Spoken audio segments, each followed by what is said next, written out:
Today, from Mazda Raceway Laguna Seca, season titles are on the line, as well as the first ever Motorsports Championship for being green.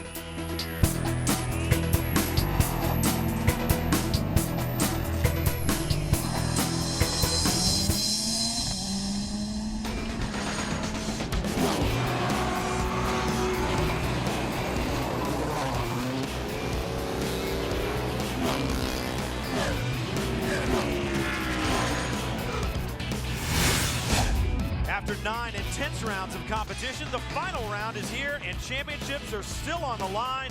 Welcome to Speed's coverage of round 10 of the 2009 American Le Mans Series, the Monterey Sports Car Championships from Mazda Raceway, Laguna Seca. Hello everyone, I'm Brian Till, along with Dorsey Schrader, Jamie Howe, and Justin Bell, and welcome to the Acura pre-race show. Today, David Brabham will try to win his first American Professional Championship. Unbelievably, Brabham, the only man to win races in all 4 American Le Mans Series classes, has never claimed a series championship. 2 weeks ago, this devastating crash by his teammate Scott Sharp almost ended their title hopes. The Highcroft team heroically reconstructed the Patron Acura just in time to take the green flag and set up today's title run. Well, quite rightly here with David Brabham. David, theoretically, you go into this race with the best chance of clinching the championship over the 66, but the reality is it's a long, hard race ahead. It is definitely. I mean, this place is always really tricky because the tire temperatures, to get them up and running is really difficult around here. And, you know, it's okay now, but as the race goes on, it's going to get more and more difficult. So, you know, we just got one goal, and that's to win the race, because the championship will sort itself out after that. But, you know, the Patron Highcroft Racing guys have done a phenomenal job. You know, racing against Gilles and Simon and the DeFerrin guys has been an amazing year. And I want to wish Gilles all the best at his retirement as well. We're going to miss him. Gilles DeFerrin hopes to spoil the Highcroft title run as the Brazilian star sees the final checkered flag today on his illustrious driving career. The last step in the ladder of Gilles DeFerrin's illustrious career is completing the race today, and he has already started this weekend off in style with the pole position. Gilles, taking the green flag today in your final race as a driver, what does that mean to you and the team? It means a lot, you know. I mean, it was a fun day yesterday. Obviously, this will be my last qualifying session. But to be honest, we got to keep our eye on the ball here. So we still got a race to run. And, you know, yesterday was nice, but, you know, we got 4 hours of racing here to take care of. How difficult is it to stay focused with the emotion of the weekend? It's very difficult, you know. You know, I love the sport. I've loved every minute of my life so far, being behind the wheel and also running the team. So there's a lot of thoughts and emotions going through my head. But, you know, like I said, I got to keep my eye on the ball here and try to do a good job. We look forward to the good things to come, but we hope to see you at the checkers today. Congratulations. Good luck. Thank you, Jamie. Thank you. In GT2, Jörg Bergmeister and Patrick Long won a second championship as Flying Blizzard teammates. They claimed 5 straight early season wins, but have not seen the podium since July. Patrick, although you have a great shot at winning this championship, you just can't lull and rest at the back, can you? No, I think that's too risky. To try to stay out of a lead race like we have here in GT2 would, first of all, not be fun, but I don't think it would be smart either. Besides that, we've got a challenge class and a prototype class that are absolutely going mental out there. So we have to do our job, be consistent, and not make any mistakes. And that's really what's got us to the points lead that we have. So we just have to keep doing what we're doing. And this track in a Porsche 911 is really well suited for us. And this car, the Porsche have a lot of success here. Is that coming into play as well? You've got a lot of experience. Yeah, certainly our pace has been good. I think the 87 Fahnbacher car and ourselves in the 45 have shown well. We've led a lot of the practice sessions this week, so we're very confident that the minimal straights and a lot of switchbacks, a lot of slow-natured corners is really an advantage for the 911. Some of the other manufacturers have a little bit of a horsepower strong suit. For us, it's about handling, so we're really confident. Great stuff. And with a little bit more on the P2 story is Jamie. The biggest story in LMP2 qualifying was the distance between the P1 and the P2 cars. It was Luis Diaz who posted that fastest time, only 1/10 of a second off of the overall pole position. But Adrian Fernandez, and what could be the final race for Los Fernandez Racing in the American Le Mans Series, what is the strategy for today's race? You've already clinched that championship. Absolutely, Luis did a fantastic job. Like he's done the 3 years he's been with us, and it's an emotional day for us. Obviously, we're still fighting hard to stay in, but it's an emotional day because you know, this is, for now, it's our last race. But we would love to win it overall, and I think the Lowe's car is in good shape, especially with these cold conditions. I think we're looking good. Good luck, congratulations. You heard Adrian Fernandez talk about his emotional day for us. It's an emotional day for Gilles de Ferran. His last professional motorsports event. Drama and emotion from pit lane, and it will play out through 4 hours of competition here today from one of the most challenging racetracks in North America, Mazda Raceway, Laguna Seca. Fitting that it should all come down to this. We'll be back to California.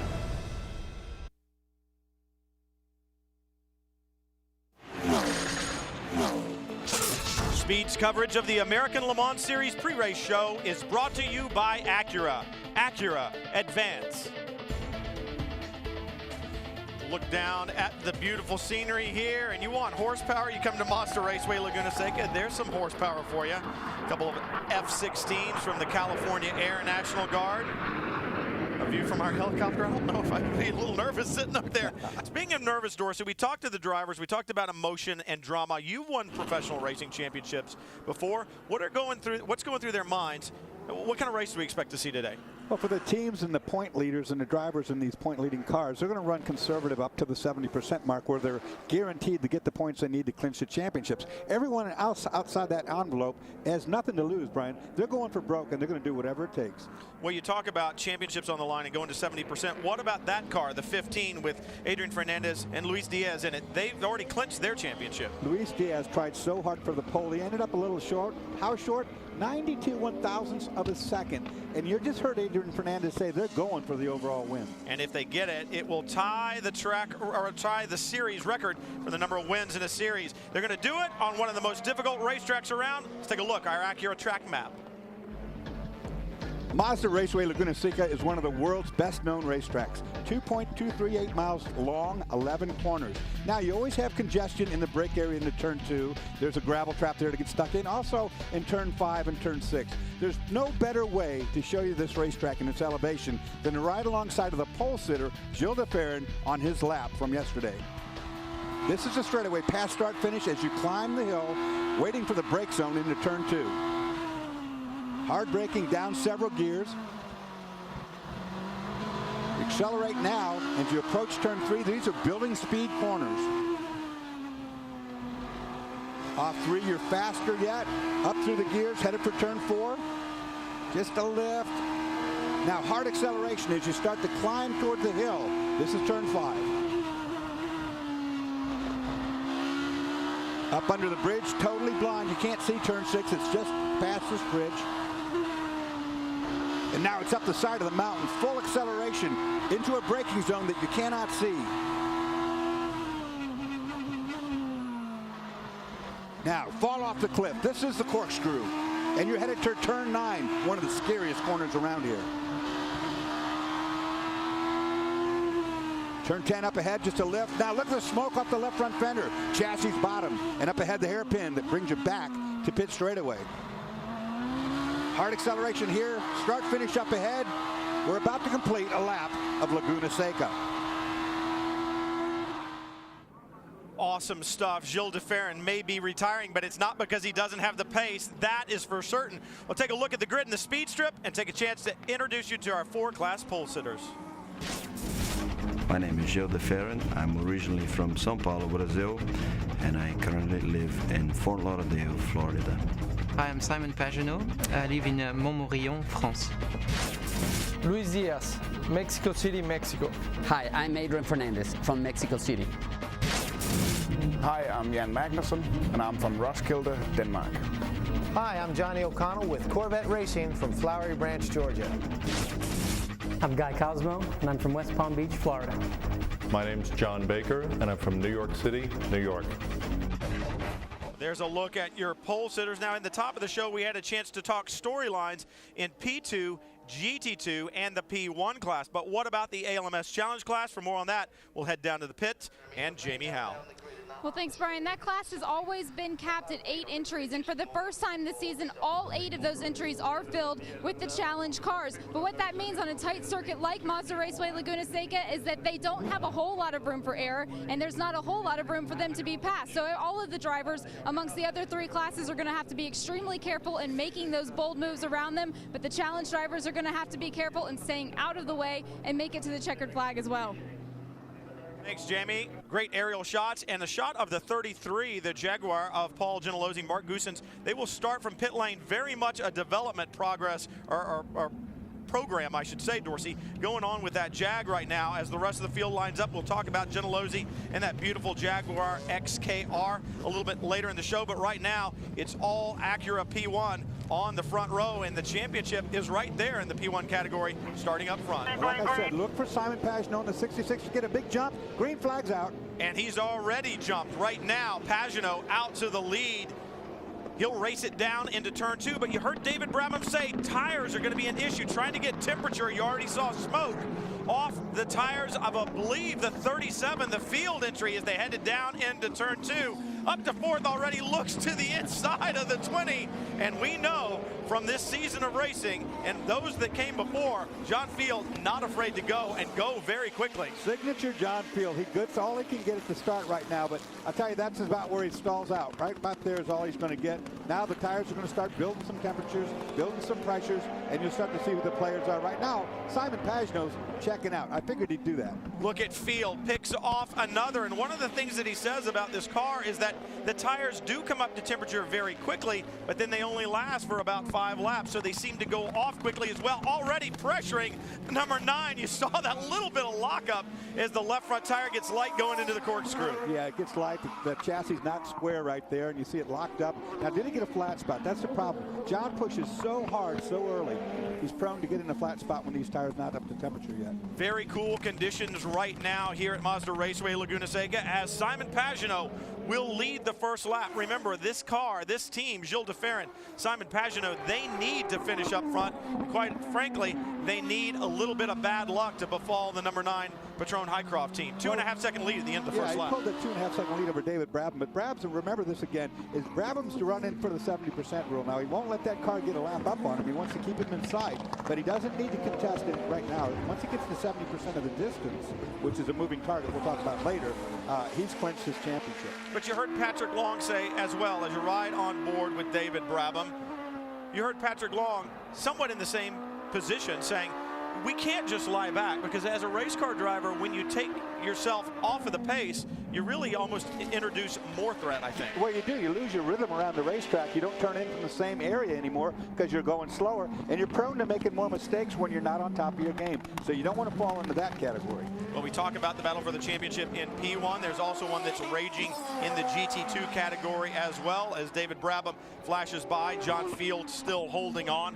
That GT2 championship, remember, it's the Flying Lizard of 45 of Patrick Long and Jörg Bergmeister who want to win the championship. But so far this weekend, Dorsey, the Corvettes have been so incredibly strong. I'd say, Brian, the qualifying for GT2 was one of the more enjoyable sessions I've seen in a long time. As Jan Magnussen did, in fact, get the pole for Corvette, and you can tell that Doug Feehan told these guys, last race of the year, let's get these Corvettes 1-2. Let's leave this season with a memory that people won't forget. And it's really, these guys have worked really hard, but that qualifying wasn't all Corvette. Everybody was up there. The Ferrari was up there. Porsche was up there. I mean, that was a great session. And Pierre Caffer in the number 62, the Ricci Ferrari, as you see him flash by, and you also see the 16, the Dyson Racing entry. Pierre Caffer got to qualify the 62 the first time this year. Should mention the 16 as he flashes by, the Dyson Racing entry of Chris Dyson and Guy Smith. Also, Ben is in the car with him this weekend, and he's going to help pilot that 16 car around, but it is unclassified. Usually an LMP2 entry running that biobutanol fuel makes it unclassified. It's a car that's developing this new fuel, and it's developing a game plan for next year, for 2010. Because right now the car's not being timed or scored. It started at dead last, so of course you can see the potential is there for the car. But they're going to run through the race. We won't see it on timing and scoring, and it won't be affecting anybody's outcome there. There's the 45, your championship leading car. Jörg Bergmeister behind the wheel. You see the 62, then the 87, and already a problem. That's the 88. It's the wrong car. Yeah. That's Paul Drayson and Graf. scared me for a moment. I saw the green and the darker colors, and I thought, was that David Brabham? It is not. It is Paul Drayson in the number 88, that beautiful Lola. Klaus Graf, of course, in the Porsche. We expected a lot out of him this weekend, but it looks like the two have had it coming together. That's turn 6. We'll have a look at what happened to them. Moved the tire wall considerably. Big hit. Watch this. It's Graf underneath, and they made contact, no question about it. And look at this. Oh, that's a big hit by Paul Drayson on the outside of Graf going through turn 9, the downhill left-hander. And not a lot of contact for Graf, but obviously the big hit for Paul Drayson. Remember how strong this team ran at Petit Le Mans. Klaus Graf worked his way up with the leaders, passing both Peugeots in the rain. The car is so good, but then had that problem with water in the fuel. For Klaus, he didn't have a very good qualifying effort, and it started him pretty well back. And that's what happens to you when you have a fast car and you don't get it right qualifying. You have to go through the cars. Unfortunately, and I had that wrong, I thought that was in turn 6. That's turn 9. Now, that's downhill off camber. You don't need any help from somebody's nose in your door to get you off the racetrack there.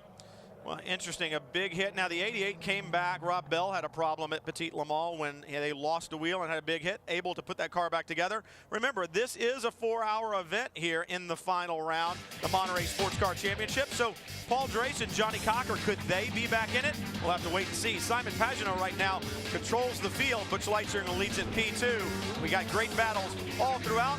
And remember, championships still on the line from Mazda Raceway, Laguna Seca.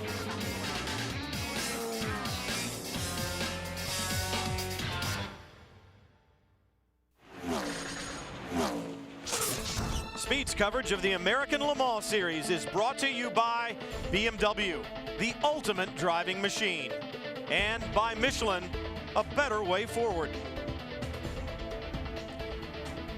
Look at Mazda Raceway, Laguna Seca. You know, we talked about Gilles de Ferran and his storied driving career. Well, he certainly has had one. Indy 500 winner, 2 IndyCar championships. One of his biggest influences, Jim Hall, and the legendary 66 that Hall was known for. Jim Hall here this weekend with 2 of his beautiful chaparrals. And the great thing was, it wasn't just a static display. You saw that beautiful white paint scheme in honor of Jim Hall and all that he had done for Gilles de Ferran. Well, they took those 2 chaparrals out on the track. Jim Hall in the 66, the wing, I believe that was the 2E.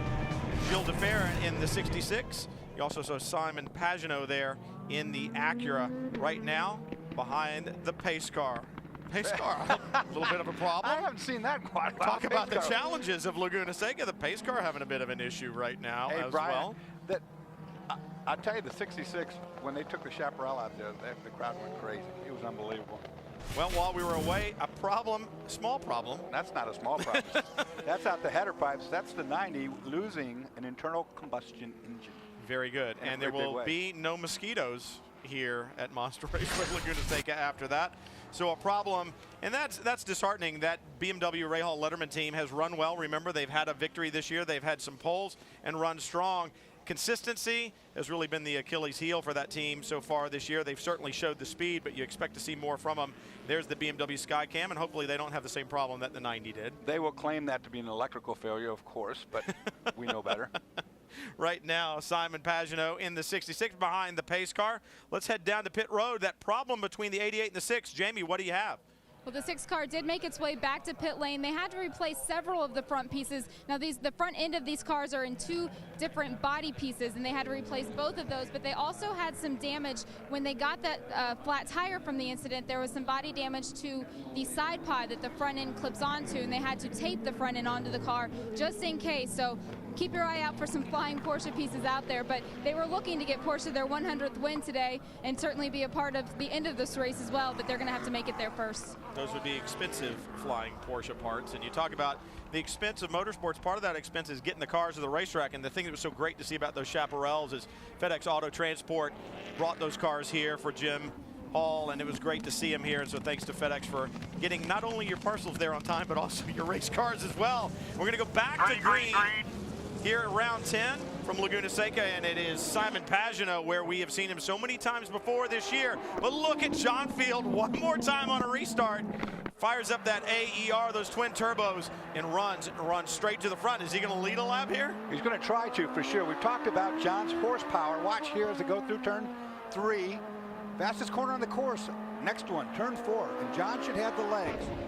This is the 100th race start for Intersport and John Field. Great to see them out there. But remember the problem from 66 from Petit Le Mans when John Field got into the back of Gilles Defer in the 100th race for Intersport Racing. Some of the things that they've done. So not so much bad blood they've apologized and taken care of. But right now, the 37 on the 66, I think John Field might be a little bit careful there. And look at Pagenaud saying, no, I don't want to let you by right now. I need to be out in front. But for John Field, he just needs to play it cool. If he can stay this close to the back of the 66, when they come on that front straightaway out of the hairpin, look out, all bets off, because that little AER engine is going to be really fast. But this is where the downforce of that Acura really pays big dividends. You see him pull through those high downforce corners of turns 8, 9, and 10 and onto the front straightaway. We'll see if he's close enough.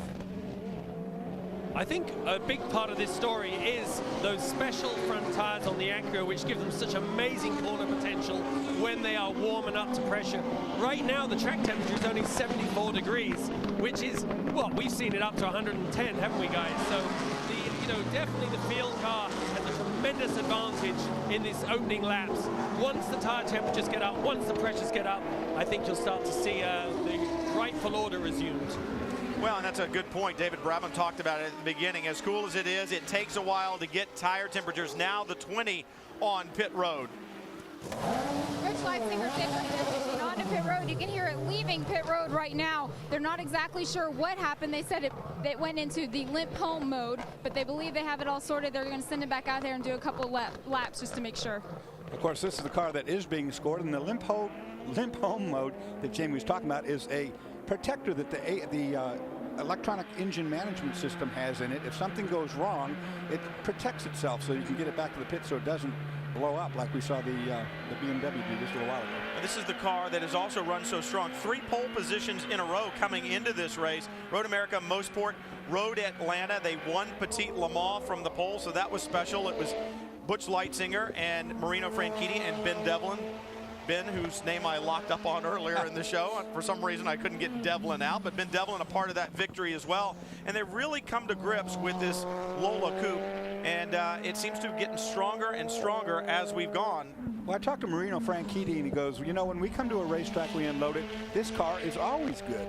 It just gets on the racetrack. Now, they have more problems with the engine management and some things in that car, but it handles well, and the guys that drive it love the way it goes. They just have these little niggling problems, as we just saw a moment ago when they had to bring it into the pit lane on schedule. And Marino had said in all the conditions at Petit it ran really well. They had an electrical problem and got stuck in gear. But Butch Leitzinger back underway. Will move back to the ALMS Challenge class right now.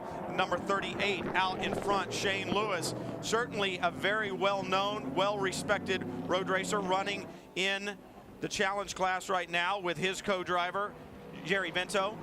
And Lewis holding down the point, and another very talented driver took the pole in that class, Guy Cosmo. You have a professional driver and a gentleman driver in the ALMS Challenge class. One of the things that makes it so neat. Yeah, and of course Shane is a very well-known race car driver, professional driver, so he's sharing duties. He started that car, and his co-driver will have to go in and do the center part of this race. But a 4-hour race, Brian, a long time to go. You also saw the 17. That is one of the GT2 cars. That is the Falcon Tire entry. Brian Sellers behind the wheel right now. Remember, that is a developmental program this year for a full season in 2010, and they're still struggling with that 17 and the tires, trying to get that sorted out. They actually made an 11-hour trip to get another set of tires for the 17 so that they could get back out here and hopefully have a better package for the race. You see Sellers moving his way back to the front. Perhaps that other set of tires working a bit better. That's the other thing when you come down to the end of a year, Brian, if you're not in the championship, you can use these last couple, 3 races to develop your car going into the next season, particularly if you're developing, like on the 17's case, a brand new tire. Now, it's not easy to come in here and just come up against a guy like Michelin or come against any of these people who have been racing so long, Yokohama in this case. It's going to take these developmental cars a year or 2 to even get close, I think. Right now, Shane Lewis trying to hold down the point there in the ALMS Challenge class. Galen Beaker right behind him, and already you see some of the prototypes coming through. We had seen the problem for the 20 car earlier on. So he's working through that battle, but that is what makes this racing so great in the American Le Mans Series. Remember, 4 different classes of cars out on the racetrack at the same time. Very big speed differentials, and that while the challenge class guys are having a good run of it, they're going to have to deal with the prototypes both in P2 and P1. That battle continues, but overall right now it's Simon Pagenaud who continues to hold down the point. That beautiful new all-white livery of the DeFerrin Acura. We'll be back in the Monterey Sports Car Championships from Mazda Raceway, Laguna Seca, right after this.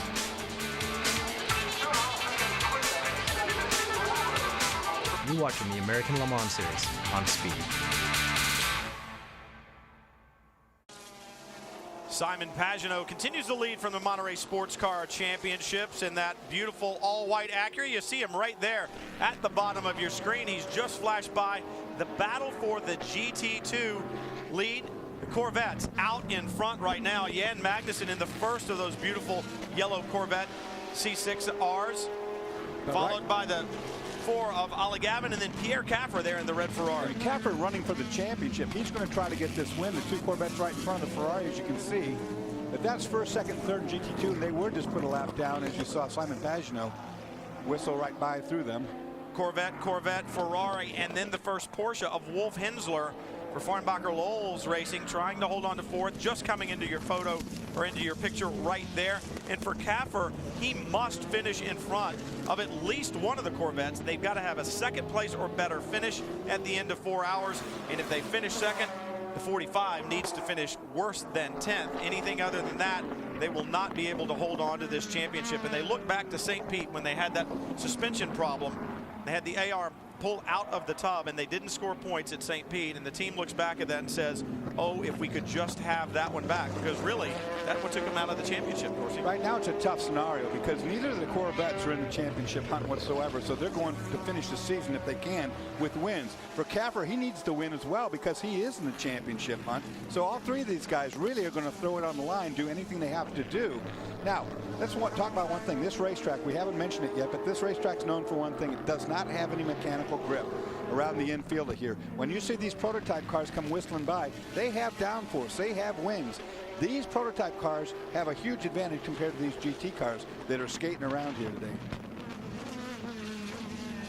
Caffer qualified the 62 car, the first time he's done it all year long, and did a great job of qualifying off in turn 10 at one point in time, really trying to wring the neck of this Ferrari, and they feel like they're at a disadvantage a little bit.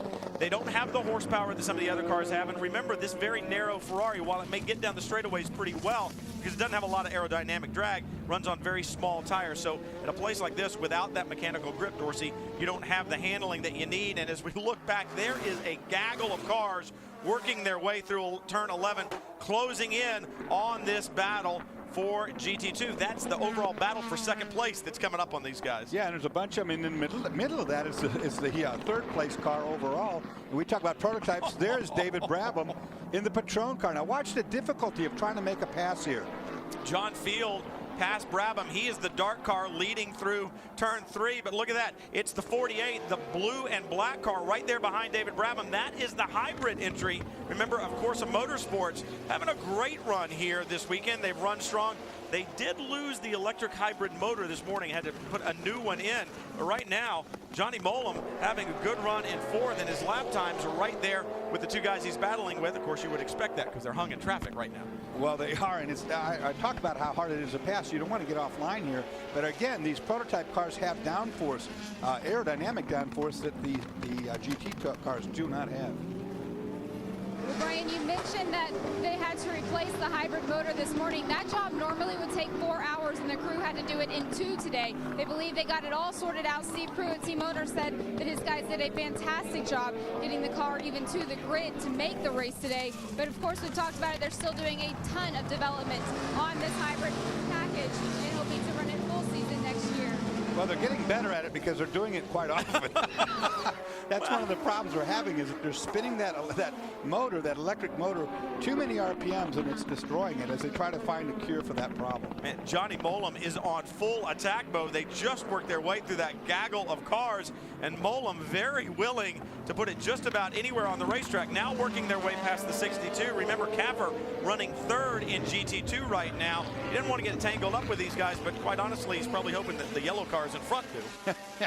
This whole infield is so lack of grip, and the reason for it, a lot of it is because the sand around here gets brought up on the racetrack, but it's just a flat racetrack too. You talk about the mechanical grip of one of these Corvettes. They just ran with David Brabham through the corner. I believe that was Magnussen side by side through the corner. And these Corvettes, the drivers say this car has more mechanical grip than the GT1 car. It was actually Gavin that he worked his way past, but that says a lot to have a GT2 car with a smaller tire have better mechanical grip than its larger brother, the GT1 Corvette. Well, it should have great mechanical grip. It's four-wheel independent suspension. It's got a good balance front to rear. It's got darn good aero. It's got a wonderful traction control system too. Right now, David Brabham on the attack. But how much of an attack is he going to mount on John Field? Once again, the 70% race is what he's looking for right now, I would think. Yeah, David right now is definitely just right. He's cruising. He's running off laps, waiting for that 70%. As long as he stays on the lead lap, he does nothing to worry about whatsoever. Remember, we're going to do probably 4 pit stops or 5 before this race is over, so a lot left to play out. But for Steve Pruitt and the guys, they have to be thrilled. Look at Johnny Mollem keeping pace with the Acura that's in front of him. I would think that, as you said, David, content to ride right now, but right in front of him, John Field. Maybe he'll let John pick his way through the traffic and find a little safer gap to follow him through. But Johnny Mollem all over the back right now, and you've got 3 P1 cars running in lockstep. Great to see John Field in that 100 start for Intersport having such a good run today. Look right here, David Brabham just backed away from John Field. The reason for it, he wants to get a run at him to try to make a way to get by. You know, being tucked up underneath behind him is not going to work when the car in front of you's got more horsepower and more straight line speed. You can see the differential in the braking as the prototype cars close in on the challenge cars. Down through the corkscrew, through turn 9. And, you know, for a challenge driver, he has nothing to do there, Dorsey. He's committed. He's got to turn. He has a harder job than the guys passing him from this standpoint. He has less grip than anybody out there. He doesn't have anything to fall back on, no aerodynamics, no anything. And here comes the Brabs. David Brabham's getting a run, but watch the horsepower now. John Field should shoot right up through the middle. I think John Field got balked a little bit there at the apex of 9 by the challenge car. Brabham sneaks by. What about Mollem? He looks to the outside. That's not going to happen. Field with good speed down into the braking zone and some good brakes down at the end as well. John was telling me that there's some updates coming in the offseason for this Lola chassis. He said he and Clint love to drive this car. They're working their way past Gentilosi's number 33, the new Jag right now. But they're also one of the teams looking to buy the new ALMS LMP Challenge car and run it in 2010 for customers. They said, hey, we want to start our own ladder series per se. We'd like to run a couple of IMSA light cars, maybe as many as 4 of them, run the prototype challenge car as well as running the P1 car. So big things in store for Intersport Racing, and now you run on board the 16. Remember, this is the unclassified Dyson Racing entry running that biobutanol fuel. And one thing when you see that when you ride around with these cars is that this racetrack, although it's very fast, doesn't really have that many straightaways. The long straightaway, the fastest is pit straightaway, and that is not long by any means nowadays. Closing up on the back end of this battle, that looks like Mollem right there in front. It is. And look, the 15 right in the middle of this too, at the back end of it. Mollem looks to the inside of field. That's going to be hard to do, but yeah, you talk about the 15. He's in there as well. Luis Diaz behind the wheel. Should mention this biobutanol could very well be the fuel of the future. It gets great gas mileage, produces even more power, they say, and it could be something that we see at our fuel stations, not in the too far distant future. I think we just saw something very interesting then. Dorsey, I'll take issue with you a little bit about saying that David was on cruise. I think what happened is that they probably had a fuel mat setting that was saving fuel, so he was driving as hard as he could within that window, because he certainly didn't look like he was taking it easy in all that traffic. But then I think Duncan probably got on the phone and said, David, this is just way too dangerous, crank it back up. And so he's just pulled out, what, 2 seconds on 1 lap. You just don't want to be there, do you, Dorsey, in all that rubbish? That's a very good point, Justin. You know, I forgot totally about the maps on this. They could have been doing a fuel mileage strategy, which makes sense. This is a 4-hour race. Normally they don't run this long. And those fuel maps are huge cuts in horsepower. So, and you're right. You don't want to be in the thick of things with the cars that are not usually in the front. Well, I mean, take a look at this. You talk about being in the thick of things. There's Johnny Mollem. He'd been having a good run. Slides a little wide at the exit of turn 5. Drops a wheel. He could have easily hooked back across. You saw the 15 almost getting to the side of him. This is on board with Chris Dyson. And you see what happened as soon as he hit the rumble strips, he lost complete grip brimp at the back, and the car just skated away. It was a good save, actually. And that is a good call, perhaps. David Brabham, Duncan Dayton, and the rest of the Highcroft boys said, look, let's get out of the middle of this. Let's find an empty place to run on the racetrack. We'll let everybody else have a good battle. And there are plenty of them around the racetrack. Great to see the 48 team, Johnny Molam, Corsa Motorsports team, running up front right now. There's still championships on the line, still a lot of decisions by those guys. The crew members left to be made, and the pit stops, plenty of those to come as well.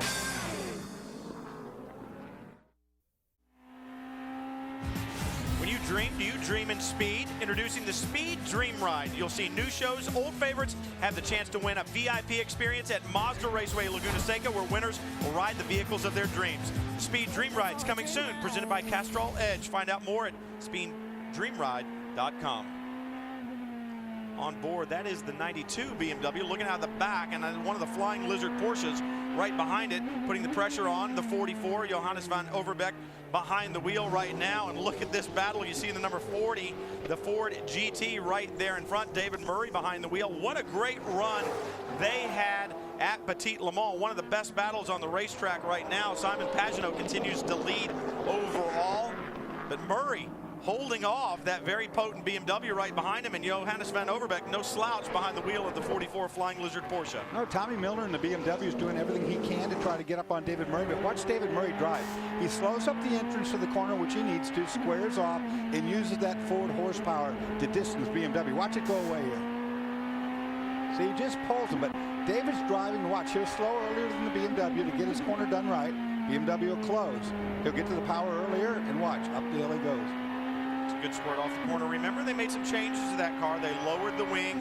Per the rules, they let them lower the wing, and when they did that, they got to go up one restrictor size, so that added a little bit of horsepower to it, but took away some of the rear downforce. Yeah, and this is right now he's using the horsepower. He's not trying to use downforce in the corner. He's slowing up more than BMW. You see it there, but he gets his car straighter and gets to the throttle pedal, and he uses that straight line speed. Obviously, the car working okay through the corners. Remember, both of these cars running on Dunlop tires right now, so very even tires that are on them, although you got to think that the BMW team probably has a little better connection with Dunlop than the 40 does, because that is a factory type program, and Johannes van Overbeek on Michelin's in that Flying Lizard Porsche. And at the back of the shot there, not only do you see David Brabham in the P1 car, you saw the 33 of Paul Gentilozzi, a new entry. Remember, they ran just a couple of laps at Petit Le Mans and came to run here, and they admitted, look, we haven't tested this car a lot. There he is right there. We haven't tested this car a lot. This is a test for us. We've had one test in it, and there's no better place to test it than on the racetrack. And I got to give Paul credit to bring an untried and untested car to the track and run it in front of everybody, knowing that the performance may not be there. Good for him. Well, it's Mark Goossens behind the wheel. We know, we watched Goose. We love it when we say the Goose is loose. He can drive a race car, no question about that. This car, developmental, like you said, it's nowhere near up to the speed of these cars that's around. But how do you learn? You can't get the information going to some test track by yourself that you get doing one of these races like this. And this is a 4-hour test. 5-liter, 90-degree V8. They say 480 horsepower, but I'm gonna guess it's probably gonna produce a little bit more than that as they head up the hill towards the corkscrew. Right there, you saw the 37. John Field flash by. Chris Dyson in the 16. Remember, unclassified. This is from the BMW aerial cam. Beautiful shot there, and that is one of the great things about this racetrack. It's so challenging, Dorsey, not only because of the twists and turns, but the elevations. 3-story drop off of the corkscrew. You can't describe it. Our cameras can't show it. You have to have done it. I mean, if you go too fast off the side of that cliff, you know what happens? You crash. You fly for a moment, and then the car comes off the ground. Then when it hits the ground, it hits quite hard, and you destroy it. It's a timing thing, but it's one of the most fun, and it's definitely that part of the racetrack is probably the most photogenic piece of racing real estate in the world. And you talk about crashing down hard with the big compressions in this racetrack. One of them's in turn 9, one of them's in turn 10. Even coming off of the corkscrew, one of the challenges is setting the car up, the ride height. It needs to be a stiffer car, but with no mechanical grip on this racetrack. You want a softer car. From an engineering standpoint, how do you find the right balance? Well, there's your problem exactly, because this infield, you'd love to run as soft as you can to try to get grip, but you have those 2 high load corners, so you're going to have to put enough spring underneath the car to hold it up, and then have very minimal, just have to control with the shocks the ability of the car to ride through such severe terrain. Right now, back to the challenge class. James Sofronis leading overall. Sofronis, very familiar name to people who watch Speed World Challenge competition, runs in that, runs Porsches, owns a Porsche shop that adds some little speed tweaks to the Porsches, not like you would need them. Looking back at the battle for second and third as well. But Sofronis has certainly won races in World Challenge, knows how to get the job done. He's gone to the point he's gotten past Shane Lewis and Galen Beaker in the 38 and 69 cars respectively, beginning to pull away a little bit. As a matter of fact, you look at his last lap time, about 0.4 of a second quicker than Shane Lewis, the nearest challenge car behind him. And it could very well be traffic. Don't forget, they're not only working through it and battling on their own, they've got to let these guys through as you watch the Dyson entry flashing through this battle. And look at the speed differential. Well, if you're in a challenge or a GT car, you don't heed way to these prototype cars. You hold your line because they can go anywhere they want. They can pass you on the outside if they want to. They can go to the inside. But if you try to go to the outside to leave them the inside, what happens? You get in the dirty stuff and you crash your race car. I mean, it's a difference between having that much grip and not having that much grip. You'll very often hear the prototype drivers in the drivers meeting say, don't do me a favor. Right, don't do me a favor. Don't move over for me because I'm planning on passing you either way. Yeah. Just drive the line like you own the track and I'll get around you either way because I got a lot more car. And the closing speed is so great. The prototype driver's already made his decision several car lengths before he ever gets to you. So he's committed. And right now, you see the 12 flashing by as well. Chris McMurray behind the wheel. And McMurray, a very talented driver. I talked to him a little bit earlier today, and we talked about championships and race wins. And he said, look, you got to understand something. I mean, yeah, I like to run, and we run fast. And this is a small team, and we don't have the most modern equipment. I have to be realistic. This is not what I do for a living. This is what I do for fun. And a problem with one of the challenge cars. And we were talking about challenge cars while we look at this car to bring out a full course caution because most certainly Ed Brown there, as you see him, is stuck in the kitty litter and have to get towed out of there. Remember, there's a pro driver and an amateur driver or a sportsman driver. Ed Brown is a sportsman driver in this particular case. Most of these cars are running with the pro driver up front, which I think is because the start of the race is pretty hairy. If you're a new guy, pretty scary at the start of a race with all these prototypes and faster cars around you. So most of the real fast guys are in right now. Ed is stuck in the kitty litter and he'll get pulled out, but it's going to probably bring out a caution, which hasn't happened yet. Well, they had a second place finish, he and his co-driver at Lime Rock, so Ed certainly knows how to get the job done, but they had a great announcement earlier today. Scott Sharp, who drives the Patron Highcroft P1 Acura, had a great announcement today along with Ed Brown, talking about Scott Sharp forming his own team, following in his dad's footsteps, forming a team. They're going to run in GT2 next year with a Ferrari with Ed Brown and another driver yet to be named. So GT2, as if it wasn't competitive enough, is going to get another entry in 2010 and just add to the fray. You talk about the fray, look at the battle right here. Cars in, Brian. The 66 cars, I just saw it turn on pit lane. It's your overall leader. Simon Pagenaud comes to pit road. That new paint scheme, so beautiful. Obviously the 66 in honor of Jim Hall and the relationship, and he just made it to pit lane because pit lane just closed with that full course caution. So Simon Pagenaud slips under the wire and into pit lane, and a problem for the 20. We saw them on pit road earlier. Butch Leitzinger behind the wheel, sharing that car once again with Marino Franchitti and Ben Devlin, but they have problems. The 66, everything looks smooth down there, Justin. Absolutely smooth. They were on the deck ready to go. They do have new tires standing by. They're going to put, they're doing the front right now, as you can see. And they did a smart move there, getting in just 4 pits closed. That was, he came in the pit lane hot. I saw him sideways down the pit lane, even with the limiter on, so that must have been a quick one. Fuel's in, front tires on, rear tires on, and off they go. Beautiful stop. That was an example of great pit work. Pagenaud stays behind the wheel, and one of the things that should be noted, the admiration that Gilles de Ferran has for Jim Hall, it's the same thing that Simon Pagenaud has for Gilles de Ferran. You see him when he looks at de Ferran when he speaks, and you can tell that he admires Gilles de Ferran for everything that he's done in motorsports, his hard work. And Gilles, I think he really is a mentor to Simon Pagenaud. There are a lot of people up and down pit road that are mentors to others, drivers, crew members, you name it, even officials here in the American Le Mans Series. You see Pagenaud back on the track behind the pace car right there. What a good, talk about a call. They watched that problem for the 20 car, thought and gambled that it would go full course caution, brought Pagenaud to pit road.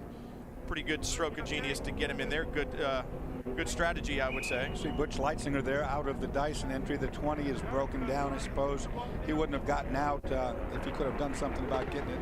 Obviously, a tailwind is not going to fix the problem of having the car towed back in. He wants to walk down there. He was just motioning. I'll walk down and back to the pits.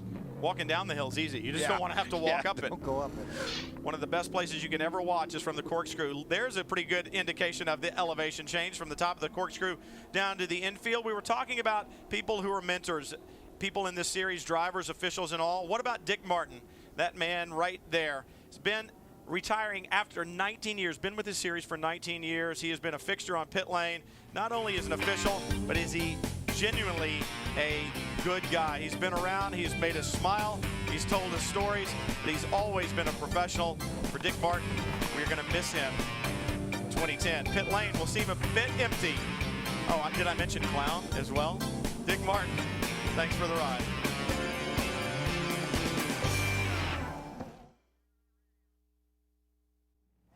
Under full course caution for the second time today for the Monterey Sports Car Championships. This time it was Ed Brown that had the problem on track, but this has allowed cars to come to pit road, Justin. A lot of cars all coming in at one time, and the Patron Highcroft team with David Brabham behind the wheel. Their fuel's going in right now, then the char change. Obviously everyone a little bit outfoxed by the deferring maneuver, but right behind them is the Lowe's Fernandez car, all equally going for the same pit stop. Jamie? Both Corvettes have been in pit lane, as well as the championship-leading 45 car of Flying Lizard Motorsports. It was the number 4 car that was first off the pit road, but pit lane is extremely tight, and the guys are not hitting their marks as they're supposed to, so we're going to have to keep an eye on that as this important strategy for the race unfolds today. Talk about competition. The Corvette guys always competing against each other on pit road. Interesting that the 4 got in and then got out ahead of the 3, because when we went to full course caution, it's the number 3 of Jan Magnussen who was leading. You know, the other weird thing about the pit lane here at Laguna Seca is it's uphill. And if you're pitted further out toward pit out, you have to climb the hill. It's so easy to stall the car because you actually have to slip the clutch, and these clutches don't slip very well. So, I mean, if you're down on the back end on pit in, you have an easy way to go compared to the guys that pit out. They have that hill to climb. Magnussen reportedly not too happy with their pit stop, so a bit frustrated. He'll see if he can get back to the front. See the second place challenge car, the number 38 on pit road, Shane Lewis behind the wheel. We talked about Shane earlier, having a good run of it. Jamie? 38 car, they're still changing the Yokohama tires on this machine. They're doing a little bit of a different strategy for the challenge class and for the other GT2 cars. They only have 1 gun allowed. They're going to the Le Mans rule, so their stops take a little bit longer. They do have a mandatory four tire change, which doesn't apply too much for this longer format of a race, but these Yokohama tires have been tremendous for these cars. A lot of the challenge drivers had the race this morning in the Patron GT3 challenge, so these cars already have a couple miles on them today, and it just adds volumes of credibility to the power of this Porsche being able to do 2 races in one day. And as you can see, they're still taking quite a while to get these cars out on track, but it's a good thing because it does keep them separated from the rest of the field and keeps the pack of the challenge cars together. See Shane Lewis saying, drop me. The pace car just went by. He's back underway, and those rules are good because limits the number of people over the wall, which limits the number of crewmen, which saves you some money. Shane Lewis back on track. And we talk about saving things. One of the things that the American Le Mans Series is well behind is green racing, the global leader in green racing, and they want to make sure that they do their part. Amazingly enough, the government involved in this as well. We had a chance to visit with members of the EPA and the DOE a little bit earlier today and learn why they want to be involved with the American Le Mans Series. Pat Davis coming into the American Le Mans Series. Why are government agencies so interested in this green challenge? Well, we've been interested really for 2 motivating factors. The first is leveraging the innovation that takes place in racing. American Le Mans Series and racing as a whole has a great history of innovation, and if we can focus some of that talent on addressing the problems that we face today in petroleum dependency and emissions reductions, and get those technologies from the racetrack into the cars that we drive, that's our goal. And the second thing is we want to demonstrate to the public that these technologies are really ready and that they can meet the most exacting specifications of the racing community, and therefore the public shouldn't be hesitant about using them and choosing them in their own vehicles. Marco, okay, the Department of Energy and the Environmental Protection Agency getting involved in the American Le Mans Series. Why was this year a good time for this relationship to really build? Actually, this is an outstanding time for Le Mans to be involved. And I want to congratulate Le Mans because they had the vision 2 years ago to approach our agency, the Environmental Protection Agency, the Department of Energy, and suggest that we work together in partnership during this race to demonstrate clean, efficient technologies and at the same time maintain the performance and the high speed for these vehicles. The timing is outstanding because, as you know, we're facing some extraordinary times between energy security, climate change, and the huge unemployment that's going on in this country, along with our president's initiative to work hard and have all of us work hard towards green jobs and creating green jobs, not just in Detroit, but across the country. So this is an outstanding time for all these reasons, and we're very excited to be part of this outstanding race. We said that the American Le Mans Series, the global leader in green challenge, obviously in green racing. Well, the Michelin Green X Challenge is a vital manufacturer competition within each of the 2009 American Le Mans Series races. It rewards the greenest prototype GT team at each event. The car that goes the furthest, the fastest, wins it.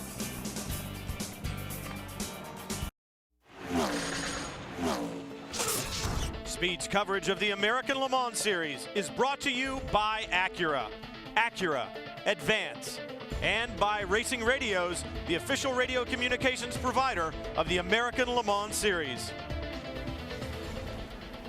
Some of the fog has lifted a little bit, but you still see it out there in the distance. It kind of rolled in a bit early today, Dorsey. I thought it may cool down very quickly when that fog came in, but we're starting to see some sunshine yet again. Yeah, it did cool down quite a bit. Now it's come back at us with the sun, but later on this afternoon, without question, it's going to be something to deal with. It gets cold around here. I would expect to see very different tire compounds, too, as the weather changes. That fog comes in. The weather changes. What's Michelin, about every 10 to 20 degrees has a different compound? They'll go pretty soft tonight, no question about it, because they're going to end up at dark before this is over with, and the temperature's going to drop off probably into the 50s, low 50s. Simon Pagenaud continuing to lead. We talk about tires and tire temperature. Remember, he came to pit road just before the pits closed, able to take on new tires and take fuel, but this time behind the pace car, those tires very cool right now, and we've talked about how long on a low grip track it takes to get back to temperature and pressure. But Pagenaud, you hear the crew, green, green, green. Clean racetrack in front of him. He's got it all his own way. Look at him go. Yeah, he's going to be clocked out of here, no question about that. Behind him is all kind of Porsches going to have to be manipulated through for the other cars. There's David Murray in the Ford GT, but now look at this mess. Wow. Oh, and a crash. That's the 4 Corvette. Got a little greedy there. A lot greedy. Sorry. Down on the inside, the 92 BMW involved as well. That's Tommy Milner behind the wheel. In the 4 Corvette is Ollie Gavin. Ollie went down the inside. Brian had his left side tires in the sand, in the dirt. Couldn't get stopped and really clocked every. Look at the damage. There goes the hood. This will bring out another full course caution, I would think. You always say yellows breed yellows, but parts now being strewn around the racetrack. One of the things and one of the improvements to this racetrack in the offseason was additional asphalt runoff at the exits to turn 2 and turn 5, I believe, to try to keep cars out of the gravel trap.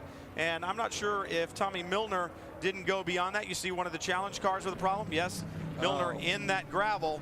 And there's probably an extra 20 feet of blacktop beyond the, quote, racing surface, but Milner in the gravel, and the double yellows wave again here for the 3rd time at Laguna Seca. You see that extra pavement out there beyond the white stripe.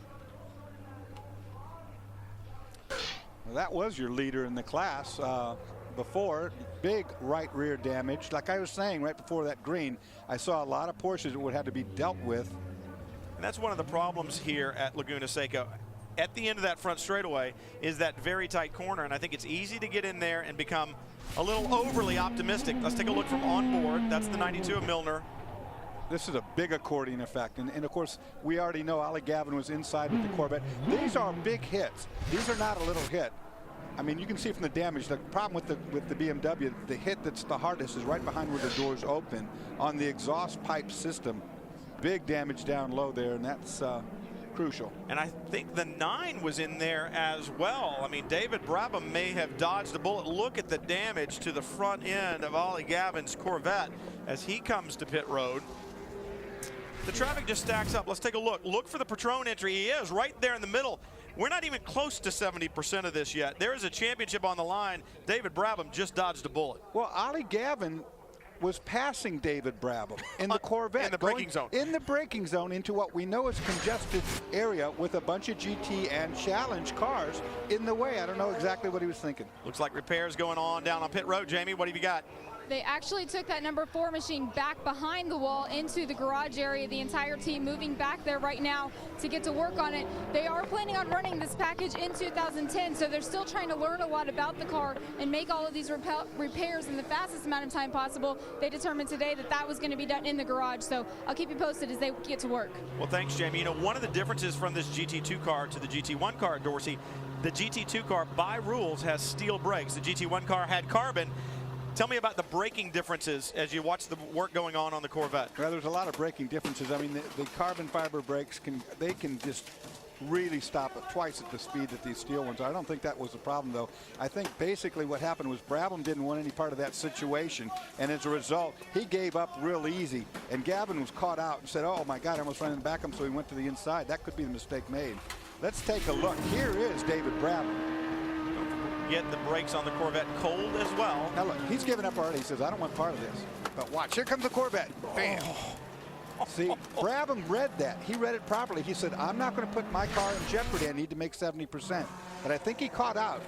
I think he caught out Ollie Gavin. I believe there may be a loose part on the left rear of the 9. I saw something hanging indeed. So Ollie Gavin did get a piece of the number 9, the Patron Highcroft entry.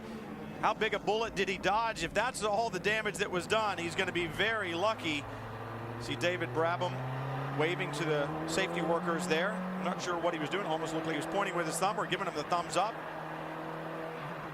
Yeah, perhaps he was warning him that, hey, I've got a piece that's loose on the back and look for that as well. But we'll take an opportunity to take a quick break as we get this sorted out under full course caution yet again. The third of the day from the Monterey Sports Car Championships, Mazda Raceway, Laguna Seca. Simon Pagenaud putting on a driving clinic. Gilles de Ferran in his last drive.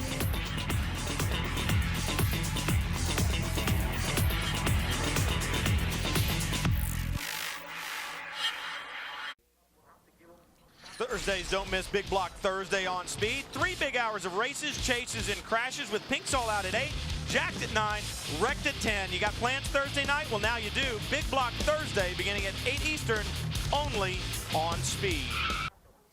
Cars behind the pace car here in round 10 of the American Le Mans Series. You know, one of the things that we bring you each broadcast is a Michelin Tire Tech piece, and those are usually brought to you by one of our intrepid pit reporters. But this time we went a little deeper and went inside the company to Sylvia Mamoni, manager of motorsports at Michelin North America, so she could bring us the Michelin Tire Tech piece this weekend. Racing in the American Le Mans Series and at the 24 Hours of Le Mans, our teams and drivers work very closely with our Michelin engineers to ensure that the right tire is chosen for their tire needs throughout the race. They know that choosing the right tire changes everything. And that is even more important to consumers, and that is why we chose the American Le Mans broadcast of this Speed TV to showcase and launch our new Michelin Global Television commercial, reminding consumers that the right tire changes everything. Consumers are very much like our technical partners. They don't want to compromise. They don't want to compromise on handling, grip, braking, fuel efficiencies. Our job at Michelin is to ensure that we provide tires to meet all of their needs. Choosing the right tire is definitely going to be an issue later today as the temperatures change for these competitors in the American Le Mans Series. And the great news from Michelin as well is they'll be back as a partner in the Michelin Green X Challenge for 2010 in the American Le Mans Series. So that is great. Cars behind the pace car right now, streaming up the hill to turn 6. And right now up front, Simon Pagenaud still on the point.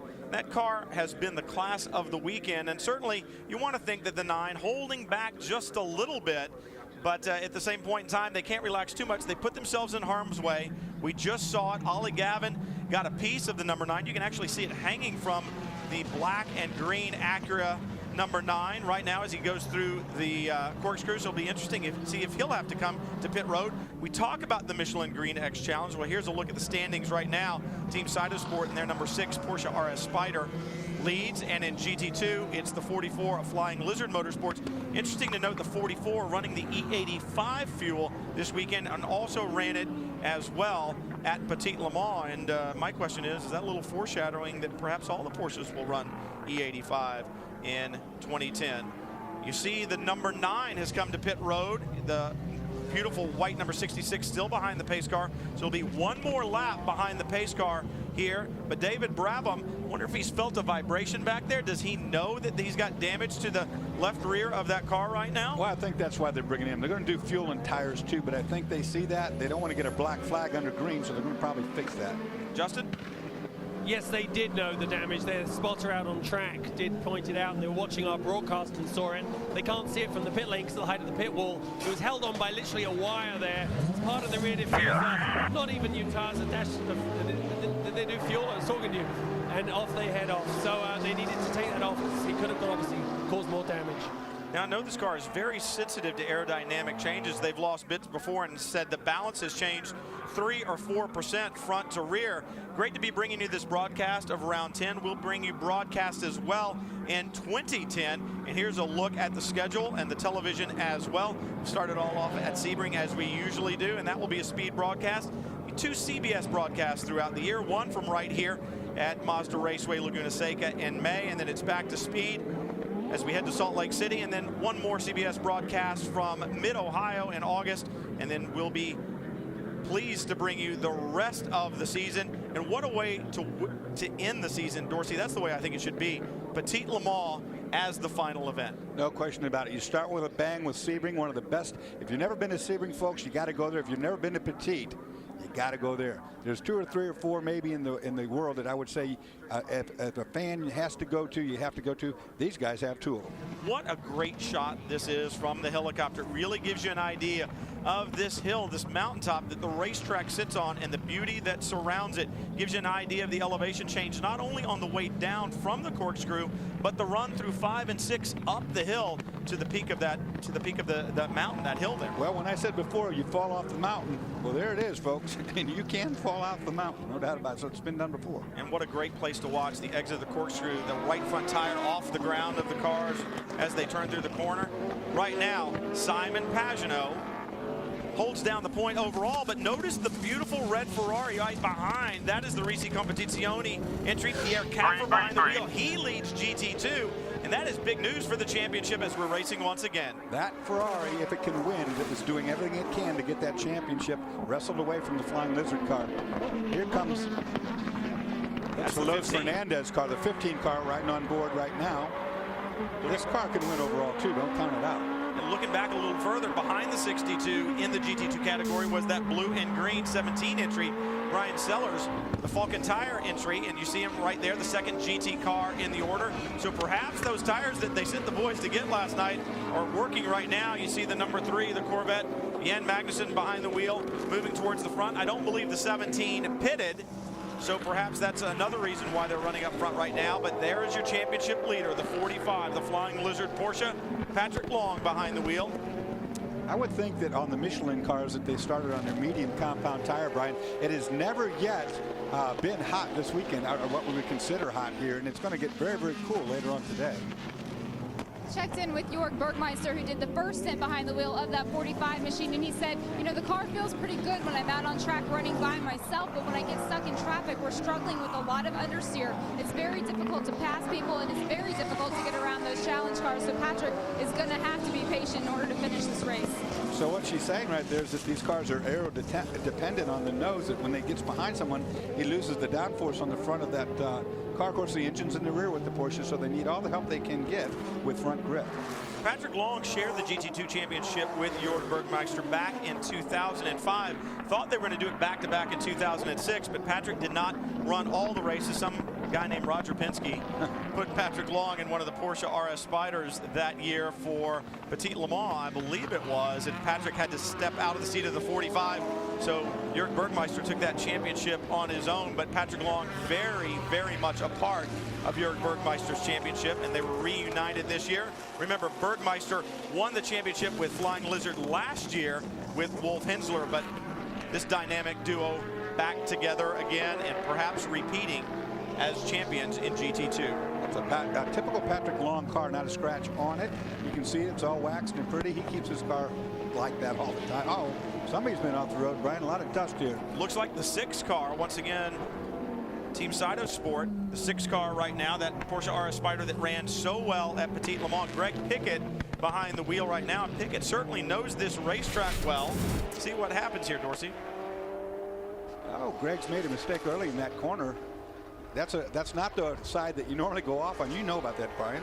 He just tightened his hands a little bit there. Pickett, certainly, I said he's experienced this here. His first professional race ever in his career was here in 1974, and he's won 2 Trans Am races here as well. So a little bit of a problem there. And remember, Greg Pickett still getting used to the high technology of this Porsche RS Spider. It's Simon Pagenaud who's leading overall, and the number 4 Corvette back out right now. Olivier Beretta behind the wheel. That's amazing. Those guys at the Corvette, I tell you what, we've seen them at Le Mans when they've had problems there. They can fix this car and get it back in shape faster than any team out there. They are really good.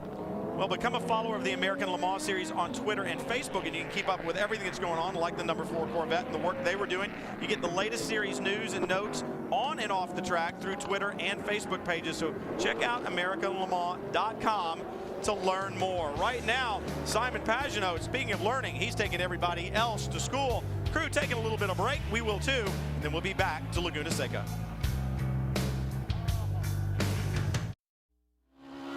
The white 66 leads at Laguna Seca, the Monterey Sports Car Championships. It is Simon Pagenaud behind the wheel.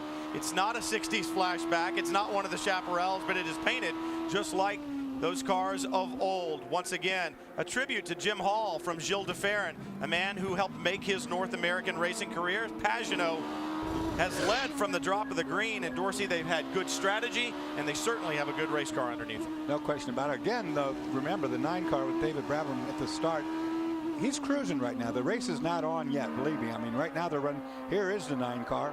I think we're going to see at the end of this race an outright duel between these two, as we've seen throughout the entire year this year. Just an hour and 21 minutes into a 4-hour event, so plenty of time left. It'll be interesting to see if Brabham and Sharp can mount a charge. Remember, they do have a little bit of damage to that car, thanks to Ollie Gavin and the move down into turn 2. But another great battle that's raged all race long in prototype is the battle between Johnny Mollem and the 37 of John and Clint Field. There's a look at Johnny Mollem, who runs 3rd right now, and what a great performance they have. You see Clint Field a little bit further back as they've gotten separated in traffic, but the 48 car, the best run they've had all year was at Lime Rock Park, and right now they're on track to run again up to 3rd and having a good run of it. They've run so strong all weekend long, Jamie.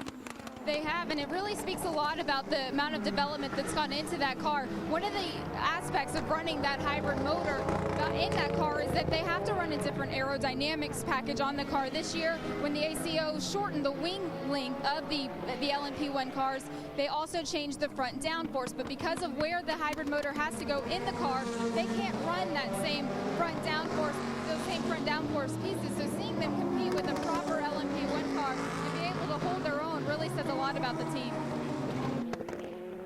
You see Mollem working through turn 10 there, the compression. Take a look at this. This was a battle a little bit earlier on. Johnny Mollem in that black and blue 48 slides up inside Clint Field going through turn 11. Made it look easy. Yeah, Clint didn't look like he even wanted to contest that. I don't know why he wouldn't have, but look at that braking maneuver. But this is what they've been doing all race long. They've gone back and forth. Great battles. And remember how strong we saw John Field early on, putting the pressure on the 9 and the 66. The 4 car. Olivier Beretta behind the wheel right now, paying the price for his partner's mistake. Let me explain that. Last time he came in, he hadn't stopped in his pit box, and you have to stop and shut the engine off and restart it. Since he didn't do that, they made him come up to the pit penalty box, shut it off, restart it. Now he's paying the penalty for that turn 1 or turn 2 melee he caused down there. 1 minute and 25 seconds. Mr. Beretta will get to sit there right now before he gets back out on the racetrack. So I think right now, Ollie Gavin may be having a conversation with one Doug Feehan. But for more on pit road, we'll head down to Justin. So, John, we were just talking about the extraordinary battle that you're having at the front there is continuing now with Clint. I mean, it looks a lot of fun. It's like a terrier with the bulldog. It's for sure. It's a good fight, man. We're doing everything we can to stay in the fight up there. We're having a lot of fun today. The car's handling pretty good. At the track, it's throwing a lot of sand up on it, so you got to fight that. You said you just got to use what you use and use what you've got, and you certainly did that. Yeah, that's the deal. Everybody's under the same rules and the same conditions, so if you stay in there and you keep it clean, you'll have a good race. Well, I don't want to screw up your own pit stop, so let's get out of the way here. Your leader in GT2, the 62 Ferrari, on pit road now. Remember, they need to win this race. It was Pierre Caffer who was behind the wheel on the track. I wonder what they're doing here. I mean, this is a bit odd right now. Justin? Yeah, it looks like they had a little bit of body damage on the front left-hand corner, which was causing some smoke as they just drove by. They're looking at it right now. You can see down in there. I mean, more than a little. Look at this. You can see carbon fiber damage around there. They changed all 4 tires, obviously putting fuel in. A little bit of a pause in momentum here. And they're okay. Jamie, got something there? Actually, what we just heard on the radio, Justin, water leak. Do you see water anywhere in that car? It seems to be losing liquid under the left front of the car, it looks like to me. Yes, I do see water. It's coming right from inside the wheel well there. I guess until they get in there, it's confusing them. And they obviously know the origin of the water, but what the next step is still being Jamie? Well, the 33 Jaguar from RSR is on track. We talked about it in the program that this is their test bed. This is the first time this car has done any sort of testing and development work. So they came into pit lane with a little bit of smoke in the car, but that's to be expected because they're not sure how this operates. But I think the bigger thing here is that they're preparing for 2010. And one way that they're doing that, because this is a brand new team, is they actually have an IMSA official in their pit box instructing them on the rules of the series and the rules of the pit stop, who's allowed to do what, who's allowed to not touch anything, and they're learning as they go here today. Well, here's something strange. The 9 car that was in second place is making a pit stop. This will be unscheduled as well. I have no idea why they would come in at this point. See what they do. Grab him to his marks, and it looks like they're taking the engine cowling off. Justin? Yeah, they certainly are. They're taking the engine cowling off. We'll have a look with them and discover it at the same time as they do. They're right in there. They're looking down by the headers.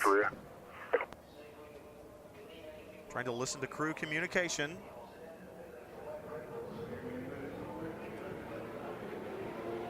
Well, they're not attempting to fix anything right now. They're looking for what I would think would be a leak. I don't know if it's a leak, Dorsey. It looks like they're playing with electrical connections on the actuator there for the gearbox. That's just the first hint from me, but they're playing with wiring connections rather than mechanicals.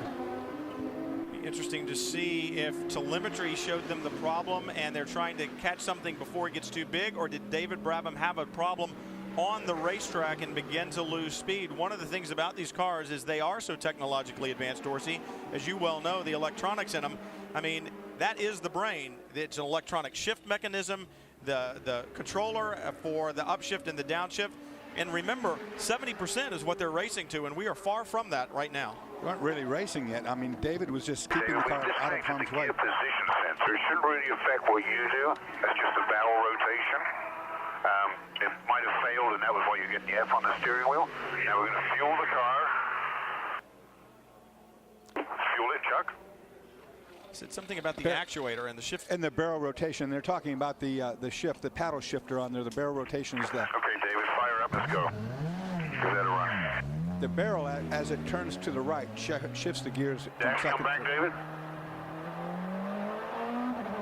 Yeah, I still have amp off that. So this is definitely an electronic gearbox issue is what we're getting to right here. Well, my question is, can an electronic issue become a mechanical issue? And the 62, we understand, has withdrawn And if that is the case, then the 45 will take the championship. At 1 hour and 28 minutes into this event, a problem for the 62. Remember, they needed to finish at least second, if not win. We know there was a lot of traffic out there. Let's take a look. This was with the 33. Oh, he just misread that, and you see he just clipped the corner there, the left front of the Ferrari to the right rear of the Jag. And there's the steam. He's busted the radiator, or busted a fuel hose, of a coolant hose. And that's the end of the story after a long year. Wow, the disappointment. They came here. Remember, this is a team that has won 5 major endurance races in a row. And they came here, they needed to win or finish second. They were running up front. The championship hopes in GT2 have been dashed for Risi Competizione Ferrari. But for Simon Pagenaud and Gilles de Ferran, still very much alive. You're watching the American Le Mans Series on Speed.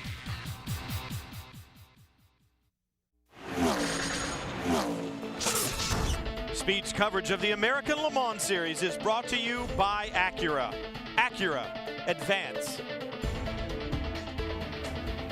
Monterey Sports Car Championships for Mazda Raceway Laguna Seca. It's still Simon Pagenaud up front in that new liveried number 66, the Acura P1 entry of de Ferran Motorsports. We had some great battles throughout and a great battle in GT2 for a while until we saw the problems with the number 62 Ferrari. He is out. The championship goes to the 45, but a good run for the 21, the Panos PTG entry this weekend. Dominic Farnbacher behind the wheel right now and having a great run, Dorsey, up to second in class. Well, I hope you didn't just jinx him on that one, right? Usually when you talk about somebody having a good run, it all goes out the window. Yeah, it does. But you're right. They're having a really good go of it so far.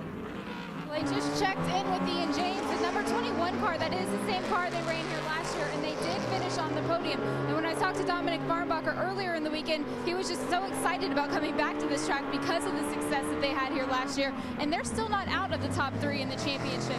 They finished ahead of the 87 car and ahead of the 92 machine. They can get that 3rd spot in the championship, so this team has a lot of pressure riding on it today. And a great battle right there between 2 prototypes. Diaz, you look from the camera that faces the rearward off of the 15 Acura, the P2 entry, and that was the 48, the P1 entry of Corsa Motorsports with Johnny Mollem behind the wheel. Now here's something to look at, Brian. Not too long ago, Luis Diaz was running 113s. He just ran a 117. I'm starting to want 119. I'm starting to wonder if not the 15 Los Fernandez car has a problem. Are they going for fuel mileage run?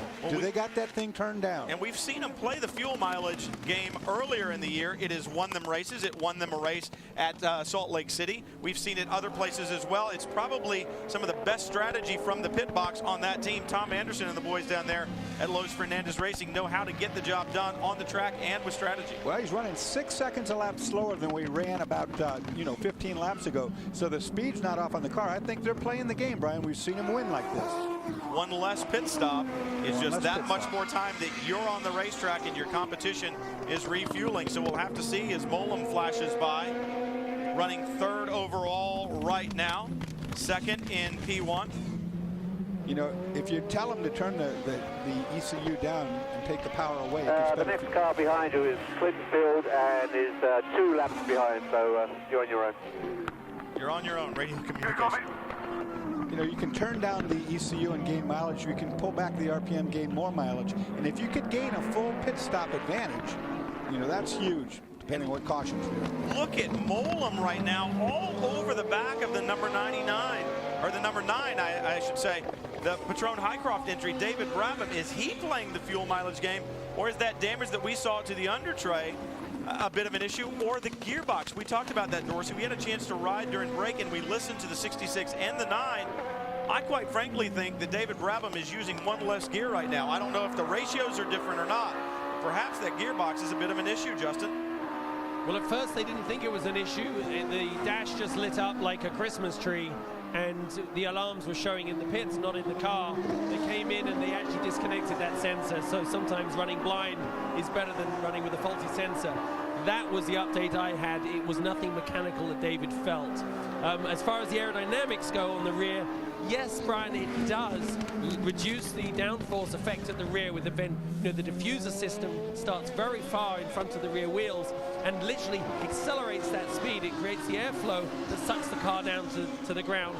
So it is probably off. Whether it's even in the percentage range, they couldn't really tell me, but it is an effect, and especially under braking. So the car's starting to get its battle wounds, but they're running within quite a comfortable cushion right now still.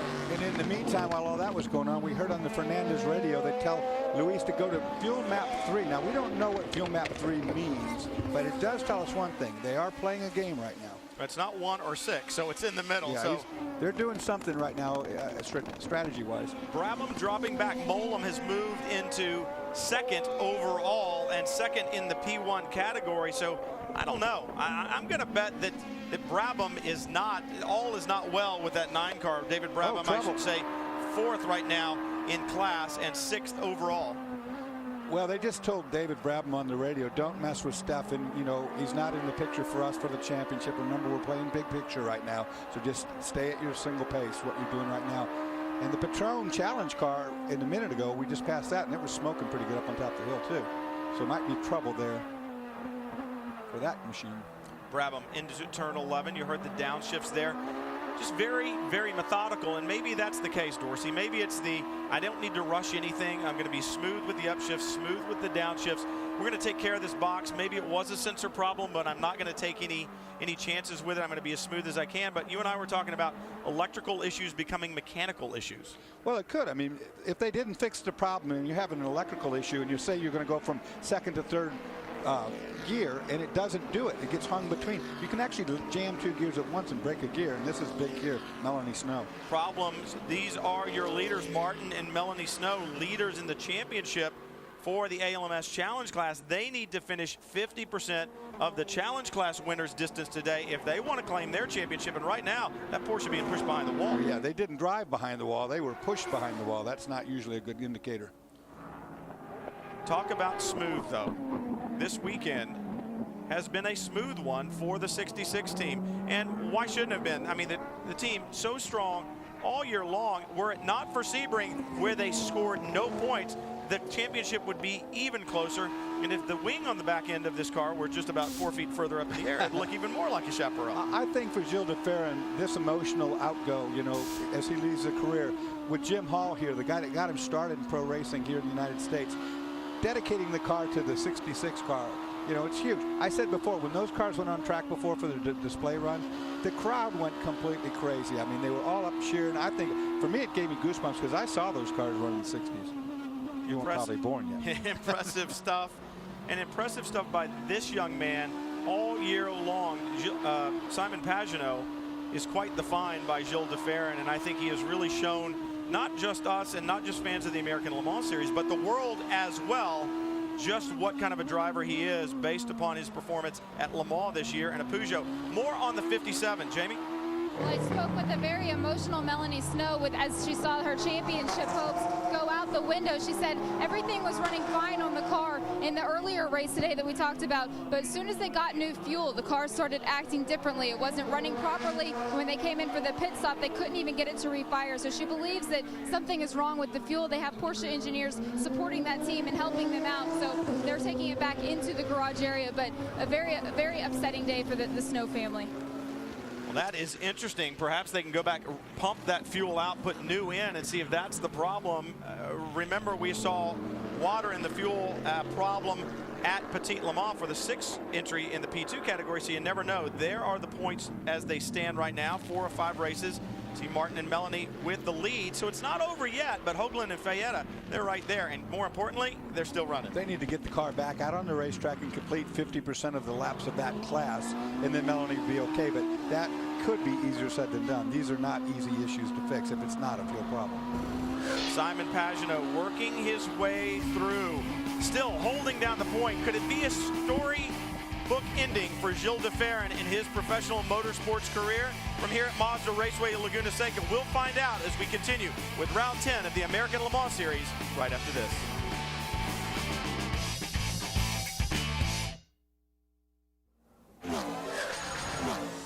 A little bit of a flash flashback. The 66 that you were looking at today, no, the rear wing was not quite as high as it was back in the day when Jim Hall's Chaparrals really took the fight to everyone in sports car racing. This is from Sebring. We had a chance to talk about the emotions for Gilles de Ferran this weekend. What about the emotions for Jim Hall, who was very much a part of de Ferran's career? 1958, and I came here all the way through 70 every year, and so I feel a lot of nostalgia here, and it's great to be here with Gilles. Gilles was the last driver that drove for me professionally. I had a really good couple of years with him. He's a great guy to work with. I really did enjoy it. He's a real competitor. So Gilles decided that he would kind of honor me with a paint job like the Chaparrals and asked me out here. I was excited about it, and I'm really looking forward to get on the track with him. Get on the track with him they did, and Simon Pagenaud now brings that 66 to pit road, and Gilles de Ferran will be climbing in. We're under full course caution for the 4th time today, and there is Gilles de Ferran, and you've got to think the ability to push the emotion to the back, Dorsey, it's got to be difficult to do, because de Ferran knows that not only is this his last run, but he's climbing in a car that is capable of winning and was leading, and if anybody could do it, it would be that man. One of the most focused men I've ever seen in motorsports as he climbs into the 66. Right now the adrenaline's got a hold of him. He's not thinking about quitting. He's not thinking about anything more than getting this job complete. The job that Simon Pagenaud started, bringing the car in the lead. Justin? Yeah, it is actually quite emotional watching Gilles de Ferran getting into the car, a race car for really the last time in an amazing career. You know, he's a hero, he's a champion, he's a gentleman, and he's a friend to all of us. So really tremendous. It's a very steady pit stop. They're actually made a little adjustment to the rear wing. The Lowe's Fernandez car is a little too close in front, so they're struggling to get out. But it was an excellent pit stop as Gilles heads up the pit lane for the start of his last driving stint in his career. Amazing. Fernandez has just got out, and Luis has just got out. Fernandez is now in the car, and they've had a great pit stop as well. Spin the tires as they go out. This is a really great scene down here, guys. This yellow flag provided an opportune moment for some fuel windows. Let's take a look at why we're under full course caution for the 4th time. One thing about the gravel traps around here that help increase safety, they also help increase full course caution. Oh, Simon Pagenaud, right there, overall leader, almost gets in the same thing as you see the 69. Watch, that's Simon's view. Galen Beeker with the spin, Honda spin with the 69, but he was the leader in challenge category at that given point in time. So that was spinning out of lead and getting stuck in the gravel trap. Of course, we were under caution as a result. Did you ever spin out of the lead in your career? No. I did. You did? I did. Did you get yelled at? I didn't have to get yelled at. I yelled at myself. It's amazing. You get out there in front and your brain begins to wander from the things that you need to be doing, the task at hand, and it's easy to make a mistake. Now that de Ferran has taken over the controls of the 66, what about the man who piloted it to the lead and had such a good run going throughout this event? Justin? Standing here with Simon Pagenaud, what a fantastic stint you had at the beginning of this race, but quite emotional for you to hand over to Gilles as well. Yeah, I mean, it was, you know, the most emotional moment was at the start with the parade laps and the white livery on the car for Jim Hall, and it was just unbelievable. But the car was amazing from the get-go. The Acura was just unbelievable once again. The tire, you know, we had some issue to warm up the Michelin tires at the beginning of the weekend, but in the race it was just outstanding. It was really good. So I had a blast. I had a very, very good time. I was, you know, I pushed as hard as I could. It was the last race, so there is no much concern for the next one. And you were able to control the pace, but you pulled out a gap immediately. Were you surprised by the pace of some of the other cars, and what's it like in the traffic? The traffic is obviously a big deal, but it plays in our hands this weekend. So I was really, I really had a good time in traffic. Everybody did a pretty good job. It's obviously very tough to pass the GT3, which are very, there's a big speed difference, but it's amazing. You know, those prototypes, they're just amazing cars. Well, now you're just like us. You're a spectator till the end. Thank you, guys. Well, sounds like they've got a car for that, but we've got an app for that too. Brand new feature to AmericanLeMans.com. The series is now offering a free iPhone app for downloading online. AmericanLeMans.com continues to expand its abilities to reach, so check out AmericanLeMans.com today and look for the iPhone icon. Gilles de Ferran in his final run.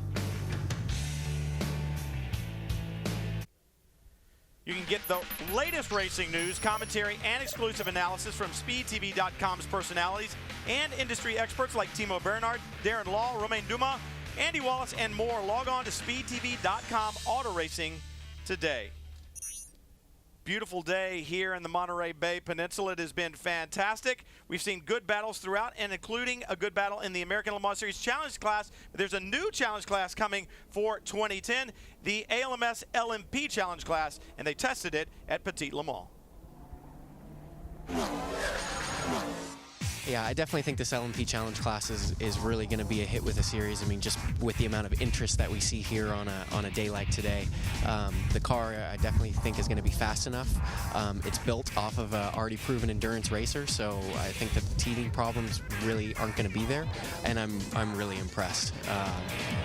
Right from the get-go, I mean, it's a proper, real LMP car.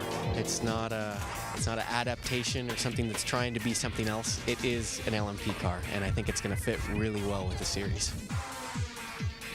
Gunnar Jeanette, one of the first to drive it, standing there with Jay Cochran from the test. Cochran looking to get into it as well. These are the way the classes will unfold in 2010. LMP, that'll be a combination of P1 and P2 like we've seen in years past, where they battled really well with each other as long as the rules are right. The LMP Challenge class, which is the car that Gunnar was testing there. GT will be the current GT2 cars, no more GT1, and then the GT Challenge class, which is what we call the ALMS Challenge class this year, Dorsey. That's going to be very, very competitive racing, no question about that. As we look at the pace car, who's picked up the overall leader in the next class, since the overall leader now is pitted. And that would be your challenge class leader, which is Shane Lewis in an ALMS Challenge class Porsche. Porsche's only in the challenge class. We understand that the 57 car has withdrawn, which is big news. That means the 36 of Bob Vietta and Wes Hoagland could win the challenge class. Shane Lewis better pull his ears back, buddy. Here we go. Hold on. The green flag waves on board with David Brabham. Remember what happened the last time he got to turn 2 on a restart? But he's being conservative still. You see, he did dive bomb in there, but might be somebody. Yeah, there could be plenty of action down there. That's one of those places that just seems to bring it on. Now Brabham clearing Shane Lewis, working his way to the front. Now let's go back to the battle in GT2. The 45 and the 3, Patrick Long in the silver and red 45 Flying Lizard Porsche, and then the bright yellow number 3 of Johnny O'Connell, one of those beautiful Corvette C6Rs. Look at now. Where do you go with that? Nowhere. Road jam. Gilles de Ferran behind the wheel of the 66. Now it's going to take him a while to get used to being back behind the wheel, and he got thrown into the deep end, Jamie. He did, and coming on that last caution when the 3 car and the 45 car came in, the 45 car did beat the 3 car out of pit lane. The number 3 machine, the Corvette, had a hard time getting started. He was actually off the jack sooner, but he got out of pit lane before after the 45 car did. That's not going to make the boys at Corvette pleased at all. I know Danny Binks and the guys down there take great pride in their pit stops. Anytime they're delayed on pit road, it really aggravates them. Right now, Johnny O'Connell trying to fight his way up so he can do battle with Patrick Long. And we heard the crew say earlier to Patrick, hey, the 62 has withdrawn. We can go for it. Yeah, 45 car's been given, free reign. Just go and do what you can do. Now, on these restarts, I talk about it all the time, these yellows breed yellows. You have to have a little bit of patience in here as you try to work through this traffic. We don't see that very often. You saw the 4 car in there as well. Olivier Beretta behind the wheel. That is not for position. Remember the problems that Ollie Gavin had earlier. And you look, one of the cars that we haven't really gotten to talk about all day long is the number 18, the BC Racing Porsche. Johannes Stuck behind the wheel. He's feeling racy. Yeah, I'd say he just stopped and went right through the 2 Corvette team. And we haven't seen much of that car, and sometimes that's good when you're looking at a 4-hour race. We're not quite, actually we are approaching the halfway mark now. A lot of time left to go, though. Well, they've only run 3 races this year: Long Beach, Salt Lake City, and Lime Rock Park. The best of a 4th at Long Beach, and then 2 5ths at Salt Lake City and Lime Rock. So a good top 5 contender when they run. Richard Westbrook in the car. Johannes Stuck in the car, second in class right now. And also Lance David Arnold, who's a Porsche Super Cup youngster, is going to drive a little bit this weekend as well. They had some problems with sensors in the practice sessions and did not get nearly the time that they wanted. Johannes Stuck had not driven here before, so as you well know, this is a hard track to learn when you come here. You got to be impressed with the job he's doing right now. This is an intimidating track to learn when you first come here, because it's one that lets you know on your first lap around, you get off here, you're going to have a big one. Yeah, something's going to bite you. Now, we've seen the very liberal use of gravel traps around here over the years. They seem to have gotten bigger. Nice to see that little bit of extra runoff in turn 2 down there to try to help alleviate some of these full course cautions. But still, there are plenty of places around this racetrack where if you get off, Dorsey, you're stuck. Well, you look at last year's race, for instance, we were behind the pace car for over 2 hours. Now, we've only had 4 pace car situations throughout this race, but they've been cleaned up very quickly. And of course, I hope we're not jinxing the rest of the race, but it's been pretty good. I know, I said it. It's actually Richard Westbrook being shown on timing and scoring behind the wheel of the 18 right now. Westbrook, a more experienced driver in the American Le Mans Series than Johannes Stuck. And he's having a good run of it. And Johnny O'Connell, I'll tell you, he's got his hands full right now. Patrick Long continues to lead, but there's the 21, the Panos PTG entry that we talked about earlier that's having a good run as well. Ian James behind the wheel. Ian James doing a good job. That car was as high as second, as we said before. So this team giving a good accounting. A lot of smoke here for some reason. Someone's had a moment. And interesting to note, the beginning of the season went well for the Panos PTG team and Ian James and Dominic Farnbacher. They had a third at Sebring, a third at St. Pete, and they also had a fourth at Salt Lake City. But pretty much from Salt Lake City on, it's been tough pickings to even get inside the top 5. So it's good to see them kind of find their way as we head into the final race of the year. Maybe that bodes well for 2010. Well, you know, and some racetracks suit this car for whatever reason. Some racetracks do and some don't. But when the car gets to a track it likes, it's very competitive. No question about that. I know they struggled at the beginning of the season with a front tire that they liked. The Yokohamas just didn't seem to get them to turn in, and Yokohama worked hard to produce a tire that would do what they needed it to do. And perhaps that's what we're seeing here. Further tire development. You talk about tire development, the 17, Brian Sellers there, the Falken tires. They're working on that team to really make that team better and to develop those tires to move forward. And you see the 87, the Lowell Fernandez Racing entry right there. Wolf Hensler getting by. I'm sorry, Farnbacher Lowell's entry. Wolf I'm mixing teams up. Wolf Hensler getting by pretty cleanly there on the infield run. And this is a team that has just not had the results that you would think that they deserve this year. They struggled at Sebring, St. Pete, and Long Beach, and then kind of came back alive at Salt Lake City with a third and a good run at Lime Rock Park. But they've been inconsistent at best, and a lot of times it has not been their own doing. They've had some problems on board the BMW. We expect a lot more from that team, like you say, as we do ride on board with Dirk Mueller now behind the wheel of the Ray Hall Letterman BMW. This car did so well. It got really into its own mode there for a couple of racetracks. It looked unbeatable. And when they got here, they just haven't picked up on the speed around here. I don't know why it was. I mean, Corvette showed a lot of speed in qualifying. Certainly the Ferrari gave it its best. Unfortunately, it's out. 5 podium finishes for the 92 this year. The sister car, the 90, has the win for BMW. But I talked to Bobby Rahal this morning, and the Dunlop tires, they're continuing to develop them as well. And this is very much a tire war right now, especially in GT2, I believe. You got to make sure the whole package is together, and those round black things, they're what really get the job done. Right, exactly right, Brandon. BMW Rahal Letterman Racing are as professional and as big a team as anyone on the pit lane, even though they're in GT2, make no mistake about that. And very importantly, they've announced their plans for 2010, which involves the whole American Le Mans Series, which is just a great commitment level. Also, they're going to be heading to Japan in a few weeks' time to contest a big race over there. So this is a team getting an awful lot of experience this year. I think you're right, Dorsey. This is the team who have yet to show their full potential. They also haven't announced their full driver lineup for 2010. And Dorsey, Brian, we know this as drivers, how difficult it is this time of year. Spare a thought for all the young drivers out on this pit lane.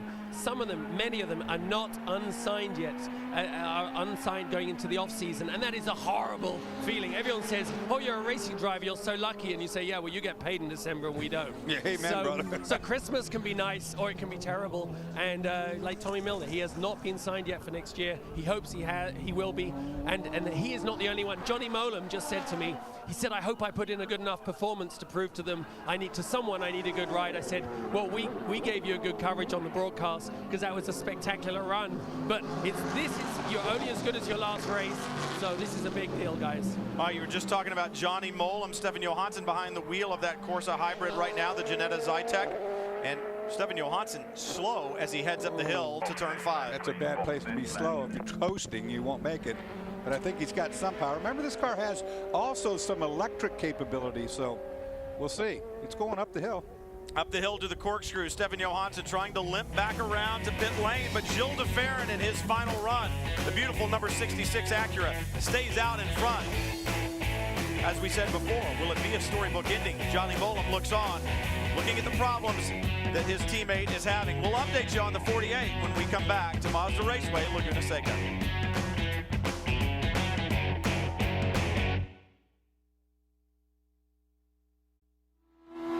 Welcome back to the Monterey Sports Car Championships. Right now, Gilles de Ferran continues to keep the 66 out in front where they have been since the drop of the green. But it's not only for the race win. What about the Michelin Green X Challenge? We've kept you up to date with that all year long. We'll update you again here about just past halfway in this 4-hour event. The Los Fernandez Racing, the P2 Acura leading in the prototype category over the number 9. And in the GT2 category, once again, that 44 Flying Lizard Motorsports Porsche running on the E85, having a good run right there, leading the GT2 Michelin Green X Challenge.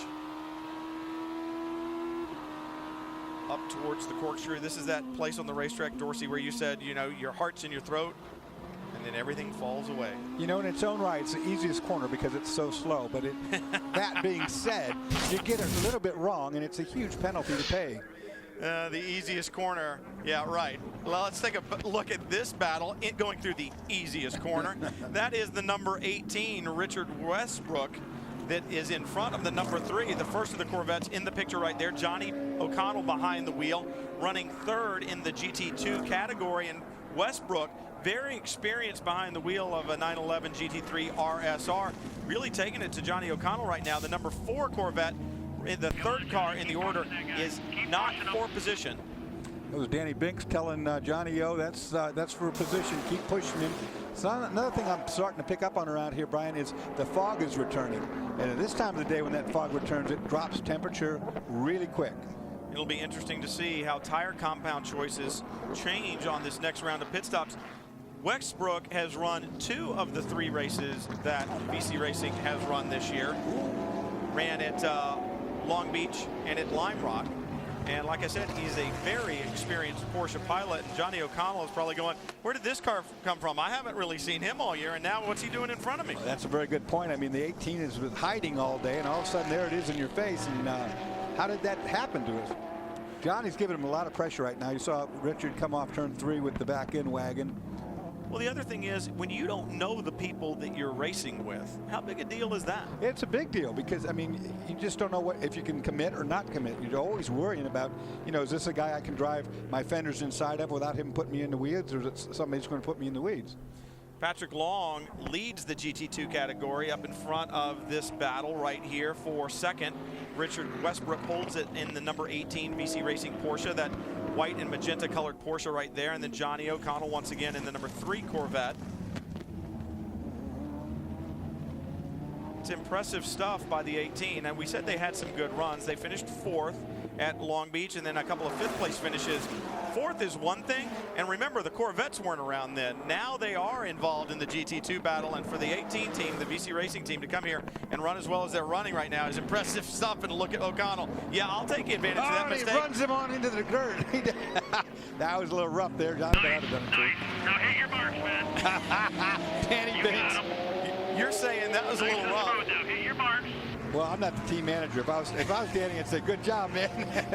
Watch this stuff. You're saying that's a little rough, Danny Binks going, good job. Well, see, he gets inside right up here, and that part's all fine and dandy. I mean, there's nothing wrong with that. It was Westbrook's mistake, but now, watch, when he gets off the corner, no, there's not room for both of us. I think I'll just kind of put you over there a little bit.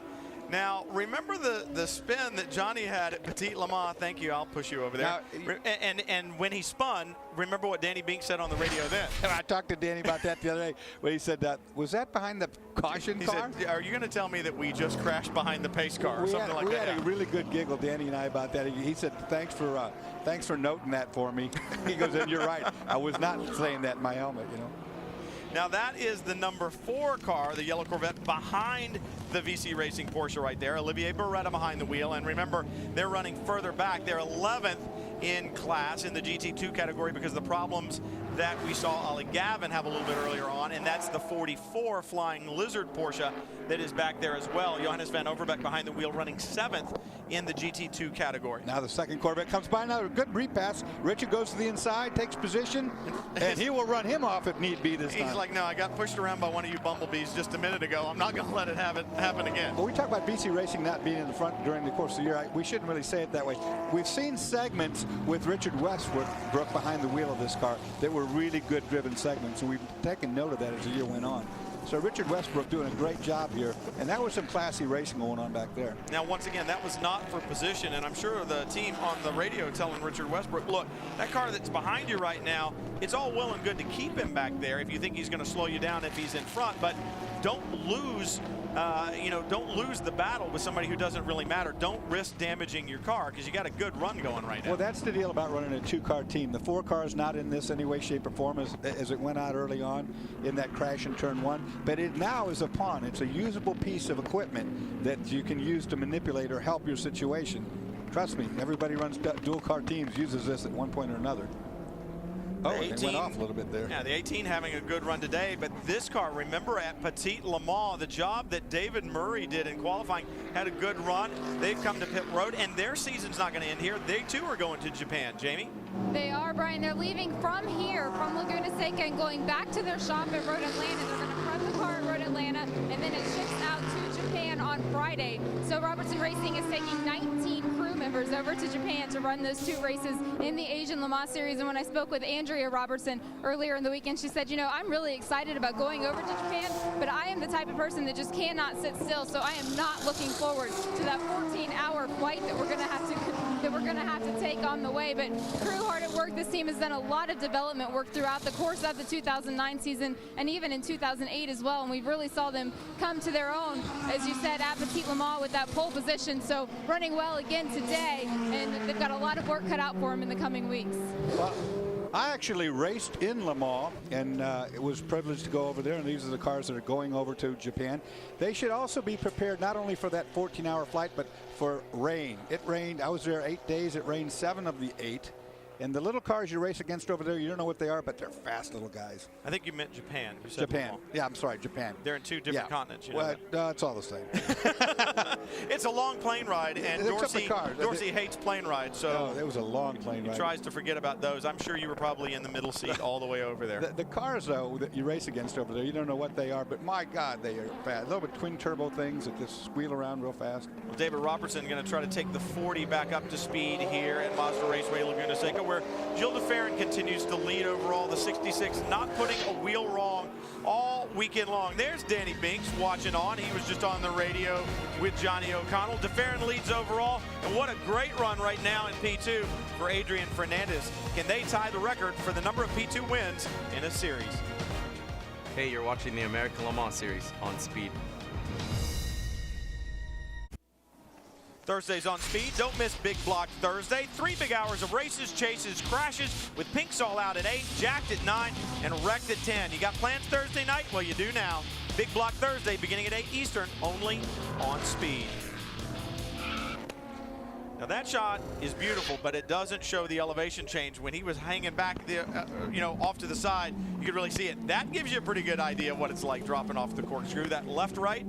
And as you said, Dorsey, you better be pointed in the right direction when you make that left-hand turn. And I think the thing that's interesting is, what do you aim for when you do it? What's your reference mark? There's a big old tree out there. You know, you brake and you aim for the tree because you can't see when it drops down. The 16 car is on pit lane with the engine hatch off. This is the unclassified car that's testing a new fuel and running in a different configuration as they learn about this car for next year. The biobutanol. So it looks like they've got some kind of an issue. We saw a problem earlier for the 20 as well, and the 4 just had a problem, Jamie. Well, we can see that Guy Smith just got out of the number 16 machine, and they are not putting another driver in the car at this time. But the Ford car, the Corvette crew, is also set up for the number 4 machine to come in. I'm hearing that they did have contact out on the racetrack looking for damage on the number 16. Right now they have that rear bonnet off, taking a look at it, but the number 4 machine is on pit road. And the right front down on that car, so don't know if they got together, but things not going the way they wanted to. They must have happened there at turn 10, I believe. Well, look at the right front's all smashed up. We'll take a look at what happened here on board. This is turn 10, approaching turn 10. Oh, he got into the Dyson car, which explains why it's on pit road. Look at here. We see it kind of after the fact there, but that was interesting. It seemed like the 16 was well and truly passed before he got that contact. It was right front to left rear. Could we say the 4 car's not having a good day? That's what I said earlier. It's not having a good day. No, it's not. You see the crew going to work there, fitting that new right front Michelin tire, pulling some of the carbon fiber bodywork away, but these guys, yeah, not having a good day at all. And you got to wonder about the steering, the alignment on the Corvette, and what about the right rear, or the left rear, I should say, on the Dyson entry. I think the Dyson car, they're going to probably stop running it. It's in the pit lane. But did you see that wheel? You saw that the whole wheel was broken. So you're talking about steering arms and so forth. Absolutely right. That right front took a huge hit. And you're talking about turn 10. You're running 40 mile an hour through there. Well, and we go back to the differences in the GT cars and the prototypes with the downforce that they have and the cornering speeds that they have. Is it possible that a driver, even the caliber of Olivier Beretta, just didn't see him as he transitioned back to the left to begin that right-hand move down to the apex of turn 10? It's the only explanation, Brian. There's no other way that you could see that, because we could both clearly see the Dyson car well and truly in the lead of that. And you know, the contact was right front to left rear, and I know that Olivier Beretta, a much better driver than that, so perhaps the blind spot a little bit there on the 4 car, but as we said earlier, it's just not their day. But for the 3, not going so bad. Johnny O'Connell running second in GT2. Well, we've shown you plenty of scenes from outside the cars. What about from inside and on board today? This is the number 9, currently running second, David Brabham, but you look right there behind him. That's Joe DeFerrin trying to put a lap. DeFerrin already a lap up, 101 laps in the book. Brabham with 99, so kind of try to put him another lap down. We talk about how good this 66 has run all day, and we know that the 9 had a little problem and had to come to pit road a couple of times to have some service done. But right now, it's running to 70% is right. The goal. And that 70% is not too far in the distant future either. I should point that out. You know, Brabham knows now he's not going to make up the 1 lap. He's not going to make up the 2. So his job right now is just to ride. He's out there just let's get it to the 70%, win the championship, because the rest of it means nothing right now. Absolutely. You know, we did some figuring at the 2-hour mark, and it looked like about 107 laps would be the 70% mark, but we had considerable number of yellows. We've been green for a little while since then, but got to think that maybe around lap 110 they could start to feel pretty confident and comfortable that the fact that they have secured the 2009 Drivers' Championship in the P1 category. Meanwhile, Gilles DeFerrin, as we said before, trying to go out with a storybook ending. No question about it. You know, David Brabham's been driving that car from the beginning. I'm wondering if they're going to run him all the way through to the 70% mark before they put Scott Sharp in there. I mean, he's been in there a long time. That's a very interesting point as DeFerrin works through turn 2.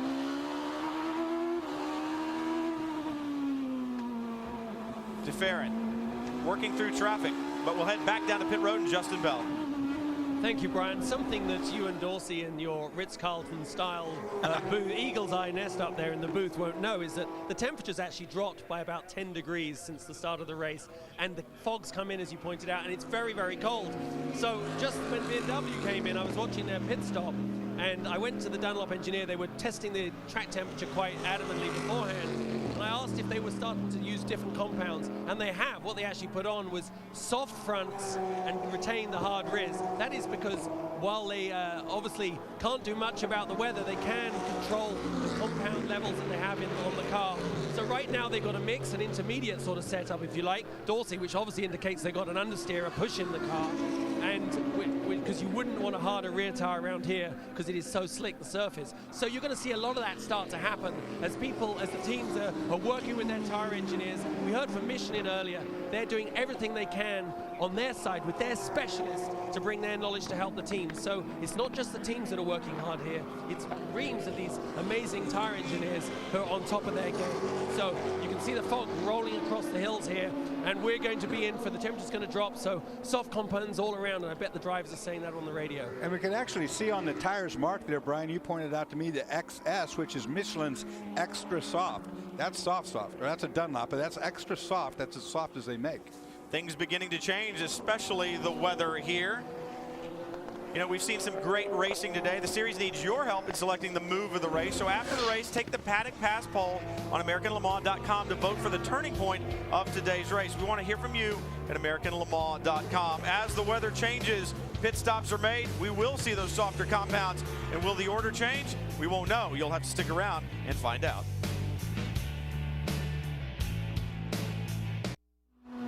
Two hours and 40 minutes in the books of 4 hours from the Monterey Sports Car Championships. And it's Gilles de Ferran behind the wheel of his number 66. Simon Pagenaud took it from the pole and has led since then. Handed over to Gilles de Ferran, and on board the 9, David Brabham just on pit road, handing the driving chores over to Scott Sharp.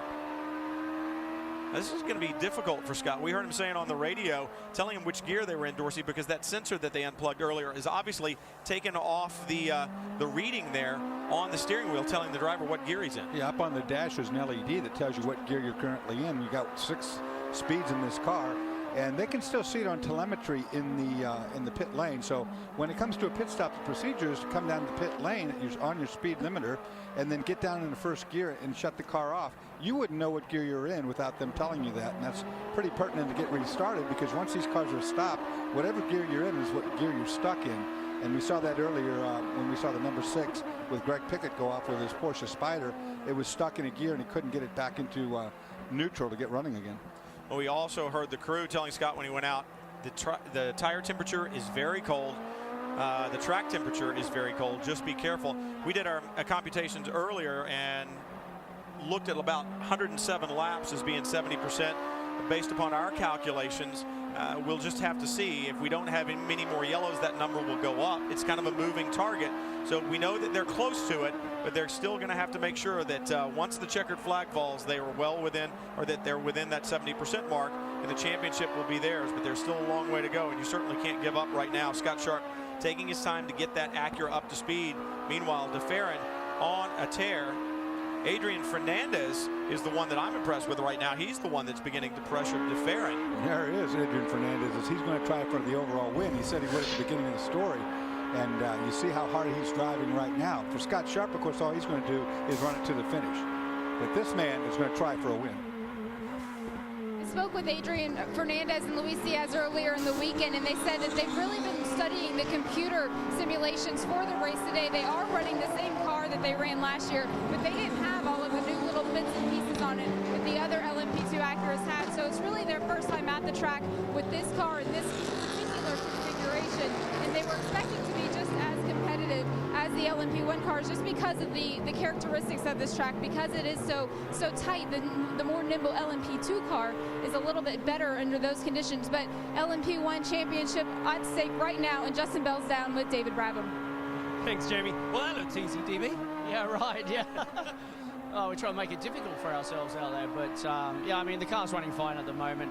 We're not in a position to challenge for the win, but you know, obviously championship is the most important for us, and you know, Scott's out there now doing a good job. We had a few scares with the traffic, with a few accidents around me. I think everyone had a bit of a heartbeat skip, but yeah, I mean, so far so good really for us. So, for the viewer at home, explain what it's like.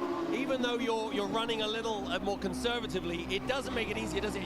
Are you changing the fuel map and like just driving as hard as you can within a certain window? Yeah, it's difficult because obviously we don't need to push, but as soon as you don't, the tires get cold, and then you're in big trouble because you don't have any grip. So it's a real mental game out there at the moment to keep pushing. You obviously got to be careful in the traffic, but you know, so far so good. And 70% is coming up soon, and I'm sure the team know exactly what lap that is. Good luck, DB.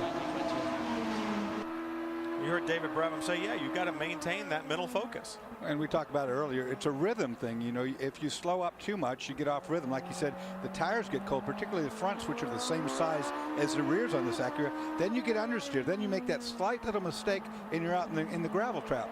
So, I mean, it's hard to keep that concentration. You got to run very close to a real competitive speed to make it all work. Scott Sharp getting the car up to speed, getting the tire temperatures up right now in challenge.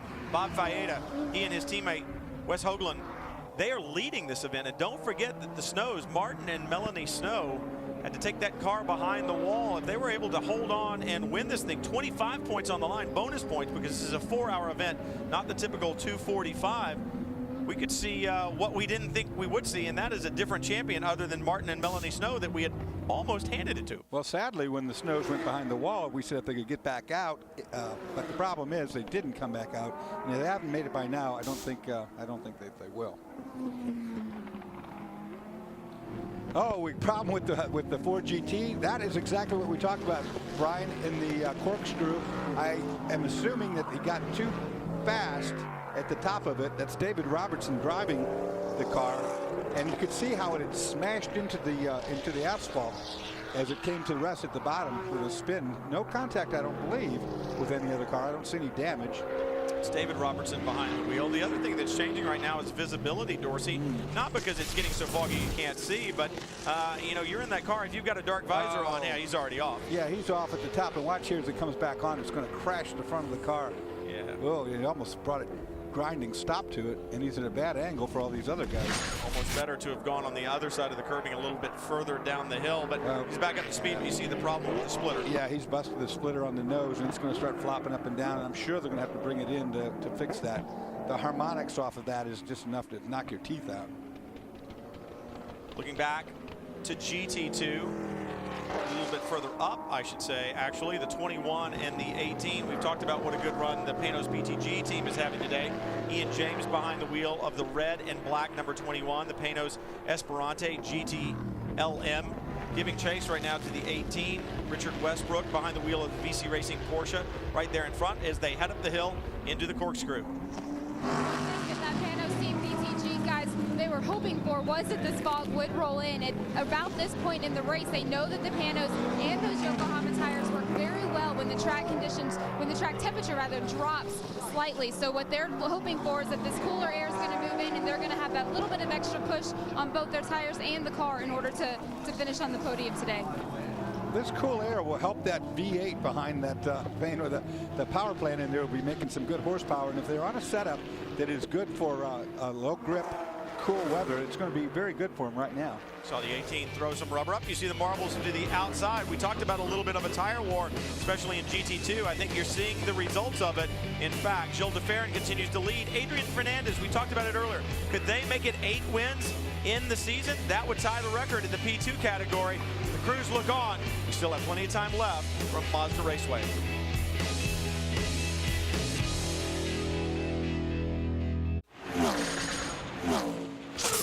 Speed's coverage of the American Le Mans Series is brought to you by the million-mile tested, million-mile proven Mazda 6. Headlights starting to show on some of the cars here at the Monterey Sports Car Championships. That's because the fog is beginning to roll in, and I'm telling you, the light really beginning to fade here as you watch John Field in the Intersport Racing number 37 back on track. Remember, the 100th start for this team in American Le Mans Series competition, and that is not a small feat. No, that's a great deal. John just taking over from Clint, had a good stint. He's on sticker tires. It'll take a little while to warm them up. But it won't take him any time to still go as fast as he possibly can. No, he'll go as fast as you can right now. There's no question about that. I'll tell you what, we got a race developing between Adrian Fernandez, Gilles de Ferran. Adrian just ran a lap of 16 flat, 116 flat. De Ferran's running 117.80, and they're only 4.8 seconds apart. So I think you're going to see a fight coming up here. In the last 10 laps, it's gone from about a 20-second gap. We talked about it before the last break. It was about a 12-second gap. It's now a 5-second gap. So Fernandez on a charge. Remember, yeah, they want the record. You see him just come into the shot there through turn 11. They want to tie the record of 8 wins for a P2 car in a season. But more importantly, if this is going to be their last race, not only do they want to win the class, but they want to win overall. They ran so well here until a power steering problem last year. They want to make amends. They want to show what they can do. You know that 5-second gap? Let's make it 3. He just took off 2 seconds. DeFerrin at a 1:17.0. Adrian Fernandez at a 1:15.20. And there's only a 3-second gap, and they can see each other. That's magic, as you know, Brian. When you're running somebody down, when you can see them, you can really start getting after it. Yeah, chasing is one thing, but once you see that prey, why do you think they keep that little rabbit at the dog track so close? You smell blood now. I tell you, Adrian Fernandez was really quick in practice and qualifying, or actually it was Diaz that qualified, but he's been really fast. On top of the charts more than once this weekend. I think the other thing that's important as this race wears on and we're almost to the 3-hour mark, we're beginning to lose cars. As those cars begin to drop out, the racetrack becomes clearer and you don't have to worry about the traffic quite as much. There's still plenty out there to deal with, but as you can see right now, Fernandez, as he comes down through 9 and 10, he's running well. If you talk about running well, what about this car, the 12 car? Tony Burgess behind the wheel right now. We talked about Chris McMurray earlier. Tony Burgess behind the wheel from Canada. This car running 4th overall, 3rd in class when they came to pit road. What a great performance they're having this weekend, Justin. It really has been spectacular. A little under the radar, though, don't you think? And right now, their consistency and their steady pace is showing well. They're just doing a fuel now. They're not changing tires. Drivers staying in.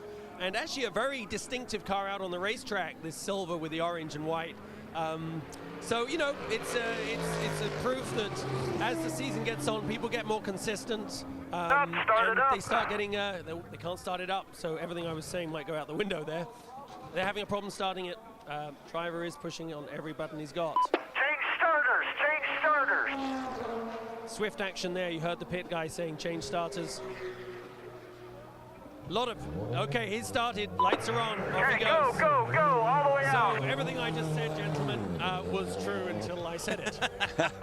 Well, that was so you can always trust an Englishman. That was a really good thing you heard right there.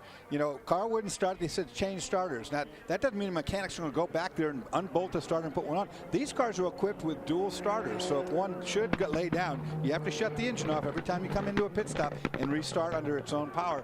It was dual starters, so that was a good call for these guys. Well, and a lot of talent behind the wheel. Chris McMurray has 6 wins in LMP2 and 675. He knows how to get the job done. He's won at Sebring in LMP2. You see the 18 on pit road as well. Remember, he was running in the top 3 in the GT2 category. Tony Burgess in the 12, who's behind the wheel, finished 3rd at the 2000 Le Mans 24. So some talent behind the wheel there and smart guys as well. The battle that was on track in GT2 came to pit road. And it looks like the 21 got the better of the 18, and you see what cold tires will do on your way out of the pits. Yeah, and it might not be over with yet. He's still on cold tires. That is a new pit out right there, and you can see he tried to make that corner, and with the front tires totally cold, the car just understeered right off into the gravel. Look, it's doing it right here again. It's so hard to get these tires up to temp. It's cold outside right now too, Brian. I can tell you that. I can see the fog out there, and we're going to hear from Justin. Yeah, he'll be complaining here shortly because he has a cold. What do you mean complaining? Yeah. I can't believe it. Remember, I've got an on button. And yes, it is cold, and the teams are starting to wrap up pretty warm as well. Hey, Justin, have you seen a thermometer? Has it gotten down into the 50s yet? I will get that information to you. Because that is going to look. He looks chilled right now. Just don't show his feet because the shoes that he's wearing in pit lane today. He busted, brother. Are really not the best. There they are. It's not like Jamie. You know, Jamie's got the real shoes for the job. You know what? There's such a great car race going on, and you're talking about my shoes. I'm so depressed. Next year I'll have pink ones just to prove the point. I'm standing here by Lowe's Fernandez. They're all ready, and they're ready for the pit stop to come in. It's a good indication, guys, of what actually happens, which we don't get to see when we're watching at home. They're on deck, ready for the car to come in. And you were mentioning it earlier, Dulcie. They're pushing so hard for an overall win here, and they are. But I don't think DeFerrin's going to hand it to them easy. It's his last race, isn't it? Well, the temperatures are coming down. It's a very good point. You know, Gilles DeFerrin wants to go out not only winning the class, but winning overall. Adrian Fernandez wants it as well. The temperatures are coming down. The competition is heating up. The Monterey Sports Car Classic from Mazda Raceway Laguna Seca. Still over an hour to go. We'll be right back. Make sure you join us.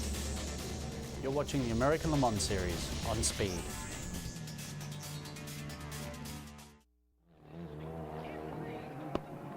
Gilles DeFerrin behind the wheel of the 66, his last professional motor race. to pit lane. Justin. It's just fuel going in at the moment. They're inspecting the rear of the car. I'm wondering if that's perhaps why they called him in. I mean, Gilles did question them, didn't he? He said, why? Why? Twice. I mean, I know he's Brazilian, but he understands pit. So they have got fuel going in. They seem satisfied with what they were checking on. And I'm sure they'll head back out in a second. Now remember, this car designed with all 4 tires the exact same size. One of the things that they said at Sebring is a little stall on the way out. One of the things they said, Dorsey, was we may be able to double, triple, even quadruple stint tires from time to time. We've got 60-ish degree weather outside, heading to the 50s, a racetrack with not a lot of grip. I think his tires would be good to go. I think they will be good to go, but you know, right behind him is where Lowe's Fernandez pit is. And those guys, as we saw before, are up on top of the wall. So I'm thinking Adrian's going to come in and not take tires as well. I mean, this set precedent. The race is on right now between these guys. And the race is now on pit road right here. This is the race right now. Remember, DeFerrin with the little stall after the pit stop. How much time did that take? Fernandez has been closing in on him. He runs down pit road, and Justin will be there as well as Adrian Fernandez pulls in for perhaps his final time in sports car racing. It certainly is, and they are. Dorsey, you're spot on again, just like me. They're going to do a tire change. So they are doing a tire change, but they are keeping the driver in. So the driver's part of the changing conditions. It would be very hard right now if you put Luis back in the car and did a tire change with the temperatures lower. But they've got fuel going into the car. Look into Adrian's eyes. He's really very composed. Remember, team owner driver is surveying not just the task in hand, but how his team performs as well. And Adrian has proved to us that he's a master of both. So new tires going on. You can bet your bottom dollar those are soft compound. And out they go. All 4 tires. Great drive. Great pit stop. Unfortunately, Gilles DeFerrin just went by as he was leaving pit lane, and that will put that car a lap down. No, they'll end up staying on the same lap, Dorsey, but if they'd gotten it done just a little bit quicker, the competition would have been a little bit better. Remember, DeFerrin has warm tires on that P1 Acura. They did not change. It's going to take a little while for the tires to come up to temperature and up to pressure for Adrian Fernandez. But luckily, that car does have tire temperature come in faster than it would on the P1 car. That's a really good point as well. Those 4 same-size tires seem to take several laps longer, and we keep talking about the lack of mechanical grip on this racetrack, so perhaps Fernandez can get it up to speed. The other thing is, what does he have left in the bank? Did they run it up to just under an hour to go? Can Fernandez run full rich the whole time? And if that's the question, what about the 66? Can they run full rich? Well, the P2 car can usually go an hour 5, so he would be all right. He should be good. You know, he should be good. On the P1 car usually goes 55. Well, guess what? That's pretty close. Very close indeed. So we'll have to see if DeFerrin will have to back off that fuel mixture. Can a P2 car win overall? It's been a while since we've seen that. But right now, I tell you, all weekend long, the Lowe's Fernandez team has been so strong, it wouldn't surprise me if they could get it done. Here's the second part of the equation, Brian. For Gilles DeFerrin, his final race, all he's got to do is finish. He's got it won. He's going to win P1. He's going to win his final race. Or he could choose to try to win overall and fight with this guy. Oh, come on. You know, and Fernandez has already won his championship. It's won. He has nothing to lose. He wants the overall win. What would you do? Well, I mean, I think Gilles DeFerrin is going to be, he already knows that the 9 car is completed 70%. You got to believe that we're at 3 hours into this thing. I'm sure we're at 70%. So the championship more than likely has gone to Highcroft. He has nothing to lose either. Neither does Fernandez. That sets us up for a great finish here. Well, they just called Adrian on the radio while you were telling me that, and they said it is okay. We just did computation. It's okay to go to fuel map 1. Hammer down. It's on. It's on.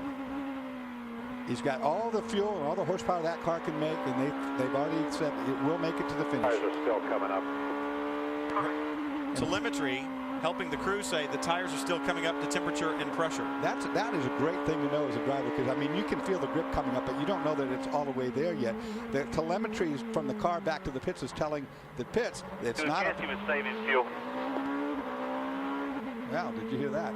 Let me ask you this: if you're DeFerrin, if you're that team, just you let the 48 go by. If you're DeFerrin, do you run it full rich and get a gap and splash at the end, perhaps, or do you try to save the fuel? Because, as you and I both said, I think it's going to be a stretch for the 66 to get there.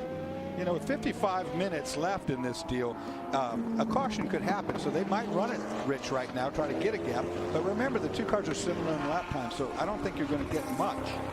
That's a very good point. DeFerrin working his way through the challenge class cars into turn 5, that left-hander that takes you up the hill, and this is where the climb really starts. I don't think DeFerrin's car can make it, Brian. I really don't think that car in P1 can run that far on full rich now. You know, on full speed. I don't think he'll be able to make it to the finish without maybe a 5 or 10 minute to the end splash. And how long does it take to run down pit road and make the splash? Well, how close can Adrian Fernandez be and still take the lead at the end if DeFerrin indeed does have to make that splash? As we said, as we came into this event, 9 races down, 1 to go, but it has not dampened the competitive nature of any of these teams, and the strategy always a part of it. You see the beautiful cars on racetrack. Well, you can be a part of the American Le Mans Series too by buying some American Le Mans Series merchandise. AmericanLeMans.com features a new fan-friendly merchandising website with all of your series favorite offerings. The holidays are approaching, and the new Series 2009 yearbook will be out soon. So go to AmericanLeMans.com for more information. Take a quick break from Mazda Raceway Laguna Seca, and you look at those 2 drivers up front. It's going to be a battle to the very end.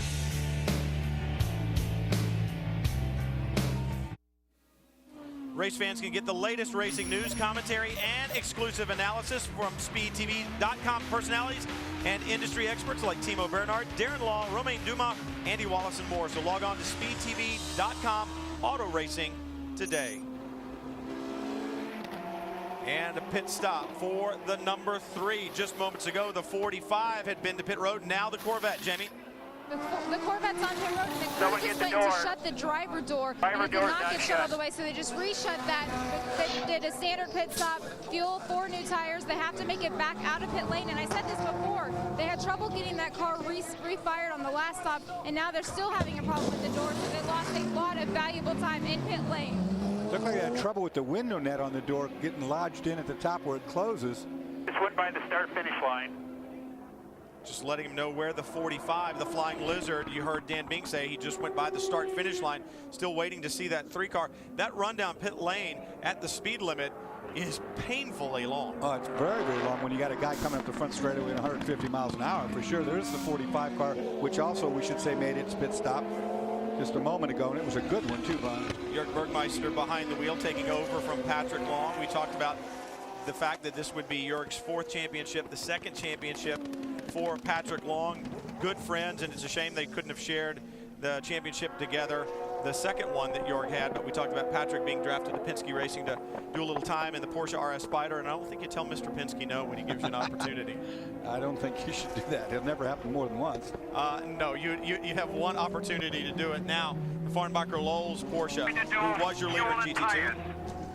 They're right there, fuel and tires. We'll watch how this goes. Heard Peter Goebel, who calls the shots there on the team. Very distinctive German accent. Seconds of fuel and on time. I'll give you the signal.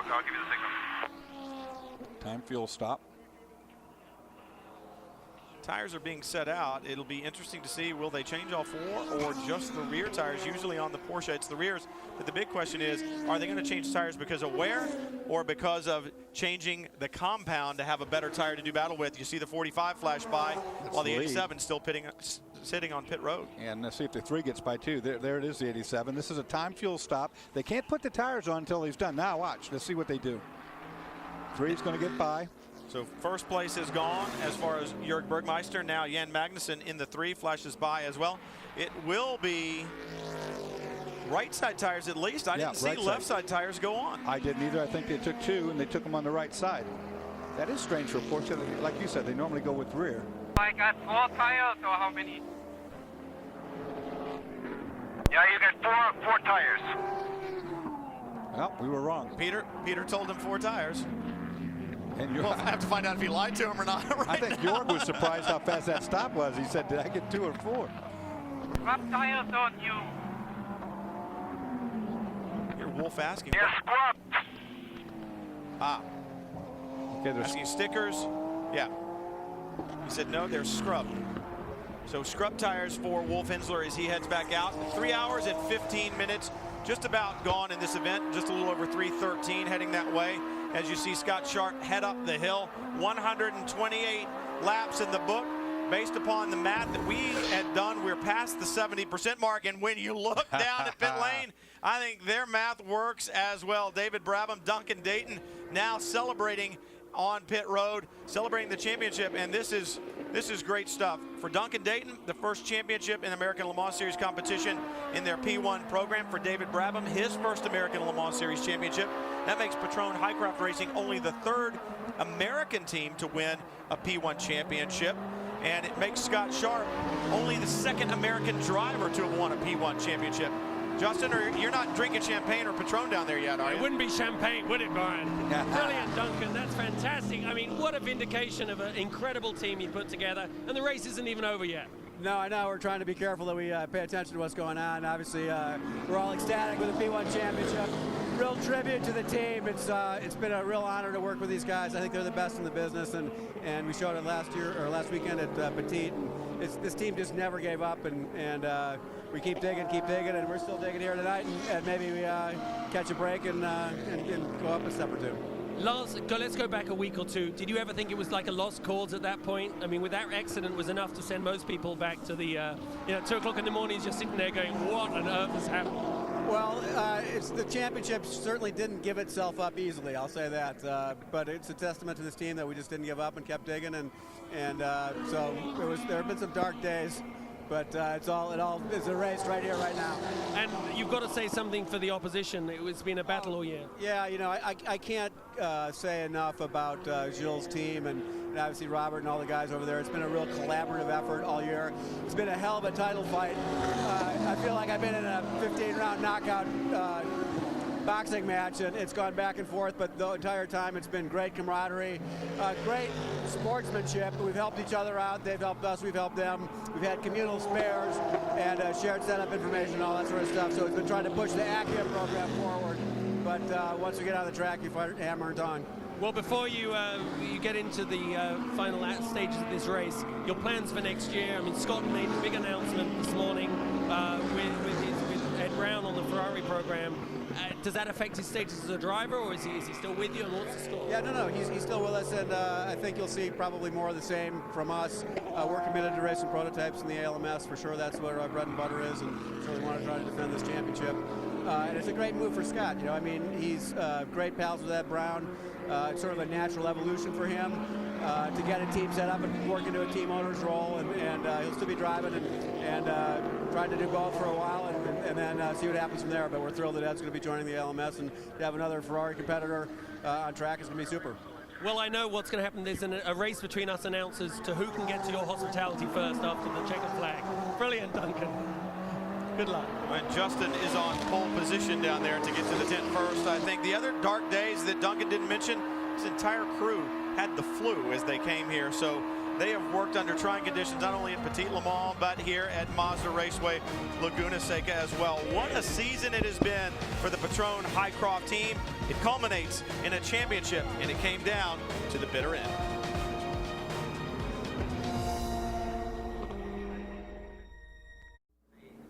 Race continues from Mazda Raceway, Laguna Seca. This battle is for the lead in the ALMS Challenge class for the victory, but it actually goes deeper than that. You're looking at Guy Cosmo, who was leading when he came to pit road. This will be his final stop. He was leading. He's dropped to second at this point, but really the competition is looking at the 36 and the 57. Martin and Melanie Snow, I guarantee you, are down there watching Guy Cosmo saying, go, Guy, go, because here's the deal.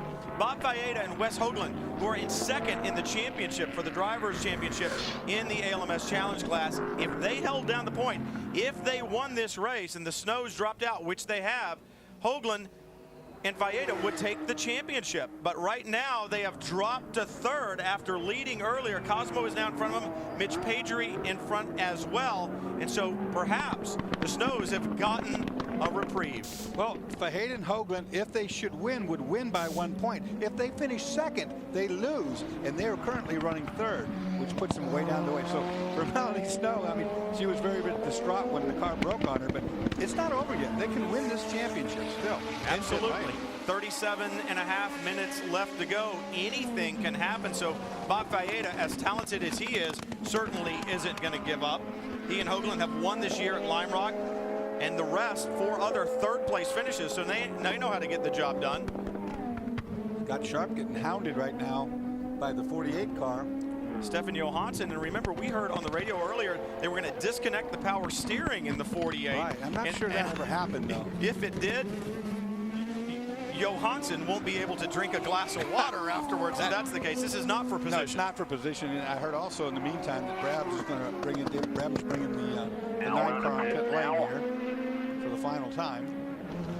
Scott Sharp to the pit entry. I was going to say David Brabham's making calls now from the pit box. I heard him. You're in first. You are in first. That is first gear. Just bring it in. Put it right on the mark. Put it right on the mark, Scott. Once again, the crew tires. having to tell him what gear he's in because he doesn't have that readout on the dash that is part of the steering wheel anymore. These cars so electronic. You heard him say tires and fuel, and why wouldn't you? Yeah, why wouldn't you? Right. Justin? Yeah, why wouldn't you? I mean, it looks like they're putting on scrubbed. Well, I mean, it looks like they're actually, sorry, I repeat that. They look like new slicks all the way around. Obviously, the softer compound. Very unusual to see a driver get a high five in the middle of a race, but they just high five Scott before he goes out. I think Scott is in a very difficult position because obviously they can't affect the championship, but you can easily put the car off the road and hurt yourself or someone else. The smoke, well, they were looking at it. It didn't appear much. It just obviously appears like something coming back up through the braking. That's where the air intake for the rear brakes. So that's all it is. The temperatures are crazy. The AP guy here, so you know, 430 degrees on the gun here. Whoa! That would even allow you to barbecue your food a bit quicker north. And out goes Scott Sharp for what has to be hopefully their last pit stop of 2009. And Brian, what that smoke was, you see this big scoop right here? That is the scoop that brings in the air that cools that brake duct. It brought in more than air. It brought in some spent rubber, which got down there on the rotor and caliper and was about to catch fire. I was afraid of it. Had he not pulled away. We talked about kind of the little tire war in GT2, and we saw a lot of rubber on the road, so not at all uncommon. You see it there just offline, but remember, when you get in the thick of the battle and you're going in and out of traffic, you are offline. You're anywhere you can be to get around these cars, and right now the tire's so cold on that Acura, it's going to take Scott Sharp probably 3 to 5 laps, I'd say, to get the tires and pressures. But he's not in any hurry. They've won the championship, and they're just going to be where they are. I mean, what happened was he pulled into the pits when he came offline, and there goes the lead car right now. Gilles Defert passing and going up the hill to 66 Acura. Which means the next car back, there it was, the 15. Adrian Fernandez just 3.7 seconds behind Gilles Defert and at the line the last time by. So that's a battle that we need to continue to watch. You're right on board with Fernandez right now as they head up towards the corkscrew. This will be for the overall lead. That right there could be a big factor for him. That's the 9 of Scott Sharp. Remember, the tire's still cold, so he needs to navigate around Sharp because Scott certainly isn't going to have the grip. Fernandez clears him back on the racing line. The next car in the order is Gilles Defert. Now, like I said before, you're Gilles Defert and you've got the race won. It's your final race of your career. And here comes a man who's already won the championship with nothing to lose that wants to win overall. Do you fight him for it? You don't think Gilles Defert wants to win overall? I'm not saying that. I mean, in either case. But I think the question may be how much fuel is in the tank of that 66. That is a good question, too, because we talked about the fact that with 5 minutes to go or so, we thought the 66 might need to come in and get a splash without a green, without a yellow. There's been no yellow. And we know for sure Adrian's been told, run it on map 1, make the most horsepower you can. You're good to go, buddy. And think about Adrian Fernandez. With all the years that he has run here, he has never won. Now, Luis Diaz, his co-driver, has won. He won an Atlantic race here, and he, too, Laguna Seca was his first professional racing venue in the United States. So for this team, a win here for Fernandez would be special because he would finally find the victory. See, tires being dropped there, at least tires. It was the 40 with a problem there. But it would be a special win for that team, especially considering the fact that they have nothing to do in 2010 right now. Flashing down, there is Defert as he comes through turn 11, and there's Fernandez. And look at that. This is where it gets magic. These guys are going to really put on a show now. We got 32 minutes to go, and the race is full on. Up ahead of you. And you've got traffic, at least 2 more GT2 cars right here in turn 2. That is going to at least impede DeFerrin's ability to accelerate. Now he gets hung up there at the entry to turn 3 as well. Now remember, in qualifying, 92 1,000ths of 1 second split these cars. So watch this. It's going to be fireworks. Now it is getting dark here on the Monterey Bay Peninsula, but that is not because it doesn't look that dark outside because the sun is set. That's how much fog is out there right now. Well, the bay not far from here. Of course, that fog rolls in every night. It gets thick as soup in here, which concerns me about having to live with one in the airport. Now there you go. More Dorsey travel stories as they flash through turn 6, the little kink there, turn 7 into the braking zone for the corkscrew, and you see more traffic in front, and perhaps DeFerrin has more of a challenge than Fernandez does. He's the first car to reach those GT2 cars. He's got to work his way through. At least they're paying a little more attention to the mirrors when Fernandez gets there. So the battle for the overall lead beginning to heat up. Just 2.2 seconds at the line the last time by. Championships decided in GT2 and P1 already.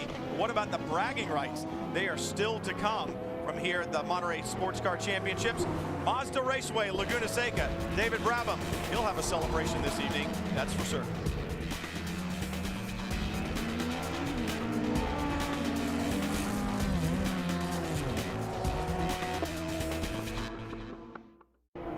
All race long, Adrian Fernandez.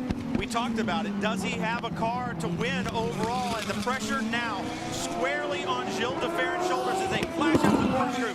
Down through 9, the right-hander, turn 10. Adrian's faster, has been catching him like crazy, but can he get by? That's the question. And where? Remember, the 66 car has better straightaway speed. Into turn 11, slowest corner on the racetrack. Fernandez, nothing doing there, doesn't take a look, but this is what we're talking about. Watch the 66 pull away. Remember the competition adjustments in P2 this year. Another 110 pounds put on the car, a 10% smaller restrictor, 5mm more minimum rear gurney, so he's got more downforce, less horsepower, and more weight, and you watch that P1 car accelerate away off the corners. Got to be frustrating for Fernandez. Well, for Adrian, he's going to have to pass right in this area of the racetrack early and gain a big gap before we get to the straightaway, so the 66 can't just drive away and out-muscle him. Now, traffic up ahead, that could play into this. Well, the question is, Fernandez may be able to turn a faster lap, but can he actually get by Gilles DeFerrin? Once again, the horsepower advantage clearly to the P1 car, working through ALMS challenge traffic through turn 6. Braking and corner speed, though, goes to Fernandez, so it depends on where they catch traffic and how the race plays out. And where he can get alongside of it. Well, he's got to do it early in the lap, because if it happens anywhere else, he's just going to get out muscle. Once again, through the corkscrew. And this is where the P2 car really seems to show its stuff, Dorsey. These high-speed corners, hangs with DeFerrin well, and looks to the inside, under braking into turn 11, it takes the lead. Yeah, but watch this. So here's the straightaway I talked about before. Watch. Down the front straightaway. Use that button. Use that button to stay ahead of him. Use the button. What button? These guys don't got pushed to pass. And DeFerrin back up the inside, another braking duel into turn 1. Wait. Now, I'm not sure what button they're talking about. Could you just dump a little extra fuel in for more horsepower? No, there is no push to pass per se. Well, they got some button. Does it richen it up a little bit? But whatever it does, either Fernandez didn't use it or it doesn't work. I want to find out about this. On board right now. Look at what a move by Fernandez. Classic out brake maneuver. I mean, just slammed it right in there. I've got it. Things are good. And then we're going to get halfway up the straightaway as it heads up the hill. Watch the crew. Tom Anderson there in the middle. Saw Luis Diaz back behind. There was the DeFerrin crew. Championships are over, Brian. This is for the win. This is it. Last time of the year. We don't need these cars anymore. Let's go. Down the front straightaway through turn 2 one more time. Traffic in front. That is Gilles DeFerrin in the 66. And like we said earlier, for all intents and purposes, both of these guys on their last drive, Adrian Fernandez has said emphatically, I'm not retiring, but I don't have anything to do next year. So, I mean, we don't know if perhaps we'll see Adrian Fernandez again. He and Tom Anderson have said if we can find a program, we'll run it. But right now, they are empty-handed. We know that Gilles DeFerrin is going to retire. And we also know there's a prototype in front that is holding him up right now, and DeFerrin trying to take advantage and get by the prototype. And Fernandez going, give me a spot somewhere. That is the 12. Tony Burgess behind the wheel, running 4th overall right now. Does a great job, pulls over and lets him go. Yeah, it's a great job. There's one card in this hand not been played yet. That's fuel mileage. Now, for Adrian Fernandez to push Gil this hard, Gil cannot be conserving fuel. He can't turn the map down to something else. I don't think he's got enough fuel to make it, Brian. I'm not sure. 21 minutes to go here. The final round. The championships are decided. Remember, Fernandez and Diaz clinched their championship back at Mosport, the Drivers' Championship. Interesting stuff, though, this year. Acura will claim the Chassis Manufacturers' Championship and the Engine Manufacturers' Championship in P1 and in P2. Shows the strength of Acura in 2009. So those championships decided as well. And right now, 2 Acuras battling for the overall lead, P1 and P2. You look at overall qualifying here, first and second in P1 and first in P2. All Acuras split in 92 thousandths of 1 second. Now, how good is that? Well, and we were talking about it earlier. This race may be won on pit lane. Remember how good Tom Anderson and his crew is with the strategy, with the fuel mileage. We've seen it play out earlier this year. Will we see it play out today? Brian, down here, obviously, with Fernandez and DeFerrin pits right next to each other, neither of them are telling me what actually their fuel strategy opportunity is. I've tried to look on the data, but they turned that screen away from me. So your resident nonplussed Englishman is still nonplussed. But let's face it, both these guys are in their last race. Both want the win. For DeFerrin, I mean, what's the downside for pushing right up until the end? If he comes in for gas, he's lost it anyway. So I think, Dorsey, that this is just a race as hard as he can. He can't second guess Fernandez, but he's just going to push as hard as he can to the finish. He wants his win. Fernandez wants his win. We are very lucky to be watching this. I like the way you're thinking about that, too. If it was my last race in my career and I'm winning the race and I might not make it by a lap, would I come in? And no. I'm going to run this thing until there's not a wheel left on it. I think that's what we're going to see. Nobody's going to give up anything. Look, championships are decided. There's nothing to lose. You know, yesterday when Gil DeFerrin wasn't under this same amount of pressure, he said to me, it doesn't matter if you're driving for $10 or $10 million, you go into every race with the same strategy, and that's making it to the checkered flag. So I don't see why I would do anything bold just in order to claim that win. But now in this situation, now that that win is right there in front of him, I have to think that he's thinking a little bit differently. Even Jamie doesn't believe it. I just heard something over the radio. Now, this is very interesting, talking about that button. It was the Fernandez, and they said in 5 minutes, Adrian, we're going to turn you loose. So is map 1 not the most they've got? They must have a little bit left somewhere. There's a go fast map. There's a go fast. There's a button. There's a go faster map. I want that button. Where's that button? Well, and once again, it may not be required. It'll be interesting to see. DeFerrin will have to run over an hour on fuel. We know that the P2 car can run about an hour and 5 minutes. In about 3 laps time, we can start turning up the fuel, okay? Okay. 3 laps time. We'll give you a number then. Well, okay, there you have it. That was talking to Adrian, saying in 3 laps we can turn up the fuel. In other words, we can make more power. So they're not on their most powerful setting yet. That is not good news for Gil DeFerrin, but even so, the pass has to be done under braking, and it needs to be done in a place that DeFerrin can't come back on him with the extra horsepower. It'll give him a little more horsepower in the 15, a little more top speed, but it really seems that the halfway mark down the front straightaway is where the P1 car really excels. Yeah, you're absolutely right about that. And these percentages of different fuel maps are not that much. You might be talking about 2 to 5% total change in the engine. And Gil DeFerrin has won at this racetrack before. Remember, his first IndyCar victory came here with Jim Hall. That was emotional. If he could win today, we know it would be emotional. Think about this. His last drive, this was Mid-Ohio, a racetrack where he had never won. And remember, he had just announced before this race his retirement. He and Simon Pagenaud took the victory, and the emotion is evident. Imagine what the emotion will be like at the drop of the checkered flag today. It's not easy to walk away from a career that's been so stellar. I can tell you, it's pretty hard. It's a hard decision. Working on that fuel-saving press into the fast corners. You're working on that fuel-saving when you get a little lead on him. About 14 to go, mate. You just heard him. That was Gil DeFerrin's crew say work on fuel saving, but we got from Hernandez with we're going to turn you loose. Right. Yeah. One of them's holding back. The other one's about to give permission to attack. Well, the battle continues. We said it would up to the very end. The checkered flag. You wouldn't expect anything else from American Le Mans Series competition. Gil DeFerrin trying to end it all. His career in spectacular fashion. 2009, a glory year for DeFerrin and his team. Stick around, it's not over.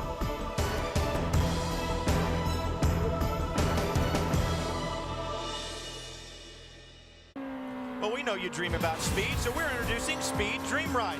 You'll see new shows, old favorites, and have the chance to win a VIP experience at Mazda Raceway, Laguna Seca, where the winners will ride the vehicles of their dreams. The Speed Dream Ride coming soon, presented by Castrol Edge. Find out more at speeddreamride.com. 2 dream rides right here, Doris. Got that part right. Either one of them would be good. Although I tell you, right now, the car you're riding on board with, Adrian Fernandez, is the faster of the 2. Now, low light. The fog has come in, and it is darker than you see on our exterior camera shots because the iris of those cameras open up a little bit. But reference marks beginning to be difficult to see, I would think, Dorsey. Yeah, I think they've gone enough laps now. They've got a good sense of rhythm around the place. They're both given full commitment levels right now, 100%. Fernandez gets held up a little bit there by the GT2 Corvette. They're back on it as he heads up the hill, but not with the preferred line through turn 6, so that'll drop him back a little bit. Just 0.4 of a second split the 2 at the line the last time. That was your GT2 second place car, Jan Magnussen. Fernandez's car doesn't recover its speed as quickly either as the 66 P1 car. Yeah, but the traffic works both ways, and right now DeFerrin gets caught in it as well as. And now Fernandez got caught, and that's the GT2 leader, I believe, the 45 Flying Lizard Porsche. Who did it? Is there some? Was there fluid down? I don't know. Was it just offline? Was that pickup?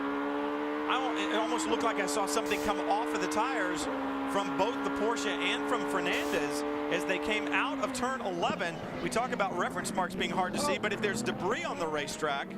Well, the 45 just locked up. He's not racing either of these cars for position, but. Oh, you don't want fluid down on a track when the light beginning to fade. No, right behind. Let's take a look at that again because that was very strange. Brake rotors beginning to glow. Let's take a look. This is in a brake zone, of course, for the hairpin. Clear of the 45, no problem on the line where he wants to be, and then it just. No, he definitely got into something slippery. Both cars.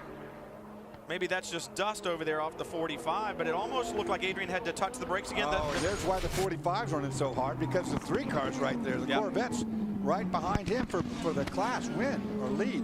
Yeah, that's the battle in GT2. Jörg Bergmeister has it right now in the 45, then Jan Magnussen in the Corvette behind him, but this has been the battle that's been so intriguing. 2.7 seconds at the line the last time by. It'll probably be even more than that because Fernandez has lost some momentum. The good thing for him, Gilles DeFerrin caught in traffic a bit while they have that battle for the overall win, and Fernandez beginning to close back up. We talked about the battle for the lead in GT2. That is the 45 and the 3, and it doesn't get much closer than that. That's what it looked like for the overall lead moments ago, and right now Patrick Long has his rearview mirror is full of Jan Magnussen in that number 3 Corvette. Actually, it's Jörg Bergmeister in there right now, and he does indeed have a bunch of Corvette right in the rearview mirror there. They're both these cars, that's why they're driving so hard. They're really running down. This is for their class win. And it seems like, oddly enough, that the Corvette better through the tight stuff, although, once again, they have talked about the mechanical grip of the Corvette and how well it puts the power down. You got to think grip right now at a minimum. Danny Binks tells me this is the best car they have ever built. I mean, as far as its handling characteristics and its front to rear ratios, because it's just spot on the money. A really good car. Start flashing them. Start flashing him. That would be the headlights. That was Danny Binks. Start flashing like, hey, you're holding me up. That's just something to aggravate Mr. Bergmeister. Jörg Bergmeister has 3 American Le Mans Series GT2 championships. I don't think flashing headlights are going to be. You won't bother him much. Hey, but it's worth a shot. Out of the corkscrew through turn 9. Big compression there at the apex. Of course, if he started pumping his brakes, that might upset him a little bit. Turn 10, and as we come onto the front straightaway, this is where the Porsche seems to pull a little bit. Now, the box on the left, that is the battle for the overall win. We've got 2 great battles going on the racetrack right now, both for the win. GT2 on the right, overall on the left.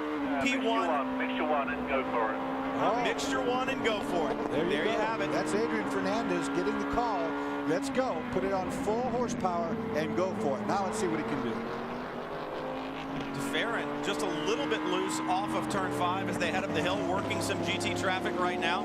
Wow, that'll hurt him a little bit. DeFerrin's been told to coast in the corners, roll off the throttle, get fuel mileage. We need mileage.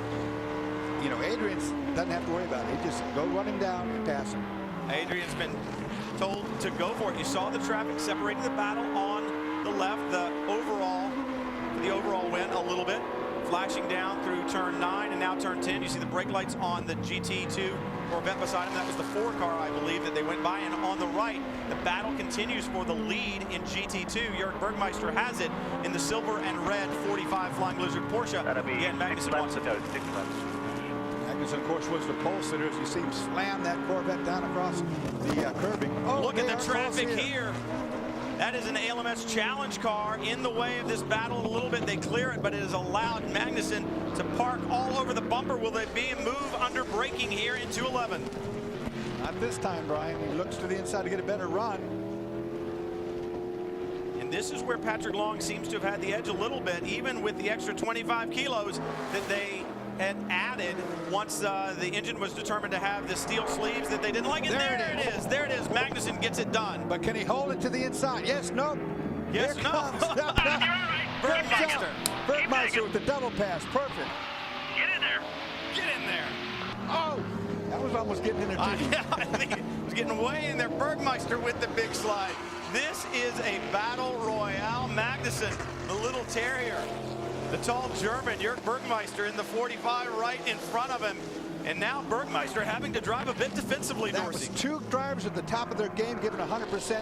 And as soon as Magnussen got in there, he knew he was not going to be able to hold down the apex. It was a good double pass. Jörg Bergmeister to the inside. They rubbed a little bit. That rubbing's not over yet, folks. Gilles de Ferran with about a 1-second lead over Fernandez, so we're not missing anything up there right now. This battle just too good to leave.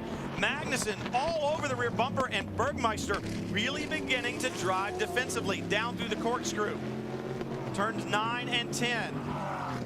Are the tires gone on that Flying Lizard Porsche? The mechanical grip of the Corvette, its strong suit. Well, it looked like the Corvette had a bunch of understeer on it. I don't know if that's because he rushed the corner so hard, had that speed on there a little bit more than he needed to. Let's look at it through here. Right there, they're pretty neutral, both of them. Get traffic up there. Get them when you can. Danny Binks, get them when you can. They've got that traffic in front. I like Danny as a corner man. He's pumping his driver up. He's getting them all up on his adrenaline right now, which is, you know, they got less than 5 minutes. Look at this on the outside. Move around the outside. And it's going to work. I think it's going to work. He can't hold it. Bergmeister takes the position back over, but Magnussen, throwing caution to the wind, will do anything to take this victory, and that was spectacular. That's what I'm talking about. Danny Binks pumping you up, man, and get your adrenaline up going. You're Superman. I can do this. Wow. Bergmeister. About 4 minutes left to go in this event, and can he hold on right now? Jan Magnussen in that Corvette.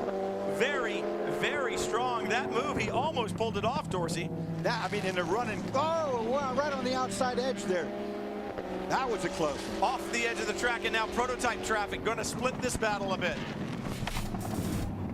Take a look at this. The 40 car in front, a bit slower. Magnussen made that decision a long way back. Before he even got close to that corner, he goes, I saw which way he's going. I got one shot here. Now, this might have worked, but Magnussen left a lot of room, so he didn't get bumped right there. Watch right here. They give each other just enough room. And the problem is, those challenge cars, you saw the challenge Porsche in front, they accelerate very well off the corner, so they didn't have the ability to use him as a pick. Now, the 9 flashing through this battle as well. Scott Sharp works his way through. And he doesn't want any part of being in the middle of that. No, thank you, no. And Magnussen back looking to the outside again. You see the brake rotors glowing. Steel brakes on the GT2 cars. Carbon brakes on the prototypes. Those glowing brake rotors now easily seen here as the daylight fades away. Well, he's got the high beams on to try to blind as much as he can Jörg Bergmeister in front of him. Jörg's not looking in the rearview mirror anyway. He doesn't care about that. I think he's probably turned the mirrors down. I think they've got 2 laps is all they got. Come ahead. Remember when I spoke with Jörg Bergmeister earlier in the race after his first stint, he said, the car feels really good, but when I get behind another car, I suffer a lot of understeer. So that looks like what's happening now. Every time that they get into traffic, he loses that edge a little bit and gives Jan a big advantage. It's about to happen right now, Jamie, as you said it. They're going to catch the Patron car. Both of them get by. Sort of. Bill Sweetler. A little bump there. Sweetler's going, guys, I'm trying to give you as much room as I possibly can. And man, this battle is intense. And the thing that's amazing to me, at least for right now, all the paint's still on the cars. That's what I'm saying. They're playing well with each other. They're doing a really good job of giving each other just enough room not to take one another out. And that takes a lot because they're 10-10. There's Danny Binks looking at us. 2 more laps. All right, I was right. 2 more to go, guys, and they're not going to give up yet. Watch for the outside pass. He's going to go for it here, I think. Oh, look at that in the pit lane. What will the officials have to say about that? Magnussen uses pit out as the way to get by. Now get your mark. Get your mark. Danny Binks says nothing wrong with that. No, he's saying hit its mark. What he's talking about right there is this, you got that made, now get on your track. Get your turn-ins part, get your braking part. Take a look at this again. I knew he was going to go for it that lap, but I thought he'd go the other way. Here he is, now, up into pit in. Now, that's pit out. Now the question is, it's paved, but is it illegal? What are the officials going to say about it? I like it no matter what. Danny Binks loved it. Johnny O'Connell loved it. You see Danny Binks in the helmet there on your right. Look at Johnny. These guys, they don't quit, man. They got. That is a team. Binks on the radio. Hit your marks. Hit your marks. And now look, now Magnussen's in front, and I think he's going to pull away. I think he had the better car. Oh, the officials now. The transmission has come in. Let the 45 look go. At this, though. You shortcutted the course. But they got 54 seconds left in the race. 50 seconds left, less than a minute. Let the 45 go. He's got to do it now. He's got to do it. If he's got any chance of getting back by, he's got to make it happen right now. He's got to let him go and then try to get him right back. You're right on board right now with Fernandez. That is the 66 of DeFerrin in front. 0.4 of a second at the line the last time. Fernandez is running out of time. Can he get it done? The 45, the 3 has let him by, and now one more lap. Both these drivers don't really clearly understand what happened right there. They're being told, let him by, go get him, go, guy. You don't think they clearly understand? Magnussen knows exactly what he did, and he also knows he's got less than 2 miles to do it again. Bergmeister has a reprieve, but it's just about 2 miles worth of it. The leaders have taken the white flag. This is it, the last lap. On board with DeFerrin, the lights behind him, Adrian Fernandez. That's not sure where that is on the racetrack now, as dark as it is, but they are battling. Can he make it? That whole thing right now rests on, can DeFerrin go without running out of fuel? Can he make this last time round? Underneath the bridge, was that out from underneath the corkscrew? He's Fernandez right there. all over the back of him. This is into the corkscrew. Fernandez running out of time. Can he do it in turn 11? Does DeFerrin have the fuel? It's downhill from here. Can he save a little bit, Dorsey? Remember the brake zone at the hairpin that we made the move. That's where there. it happened. He's going to try it here again, I guarantee you. It's the only place it can happen, but DeFerrin pulls about a car length through the apex. You're almost there. Is the fuel, does he have the fuel to get it done? Right in front of him is the battle for the 45 and the 3. They're going to have another lap. The checkered flag falls. DeFerrin in his final race takes the victory, but the battle in GT2 rages on. And here comes Magnussen with a Corvette running around the outside. Will he stick there? They're going to hit. Oh, they bumped. And now the 3, Magnussen loses that battle, drops wheels to the outside. It's not over with yet, Brian. He's got a couple more places he might be able to do something. Remember when Jörg Bergmeister was bumped off in the last lap at Sebring a couple of years ago, not having anything to do with it. He learned his lesson there. Was not going to happen. But Magnussen, he's not done. Boy, he's got very limited opportunity. The best place is going to be into that hairpin for the final time, coming on the pit straightaway. That's his good shot. Through turn 5, turn 6, up the hill. 7, the little right-hand kink, then the braking for the corkscrew. He's got to stay right there, and I guarantee you he'll put a fender on him this time. Last lap. Out of the corkscrew. Through turn 9, the left-hander. A right-hander, turn 10, the very fast turn 10. Then the heavy braking for 11. If Magnussen is going to get the job done, it has to be right now. Too far back. Unless a dive bomb. Not going to happen. He's going to try the exit. Oh, he bumps him, hits him at the exit, loosens him up. Bergmeister drives him to the wall, down the front straightaway, rubbing into the wall, and he crashes it big. Oh, they're not going to like that one. No one is going to like that one. The checkered flag falls. It's great to see the competition, but enough is enough. And now tempers are going to flare on pit road. Bergmeister survives that battle. Magnussen took the big hit. Boy, oh boy, that was a big hit. Gilles de Ferran has taken the checkered flag in his final event. Remember the last time he retired? It was the IndyCar race at Texas Speedway when he won the final event of the season and retired. He's won the final event of the 2009 American Le Mans Series season and takes the victory and retires. But let's take a look at this. We knew this would happen. Here's Mag. He roughs him up a little bit, loosens up the portion. Now they're side by side. And York brings him to the wall. That's not good. York said, no, you're not going to hit me and loosen me up and take the victory like that. And they rub, and that's the hit right there. That was big. That is a very straight-on bad type of a hit. Look at this, right at you. They're up against the wall there. They're rubbing over there, and you can't play that game. Whew. You saw Jan with the bump there at the apex to loosen Jörg up, and he said, I'm not having anything to do with it. We told you there would be fireworks up until the checkered flag. You saw it, literally. The final round of the American Le Mans Series in 2009. It's been a great one.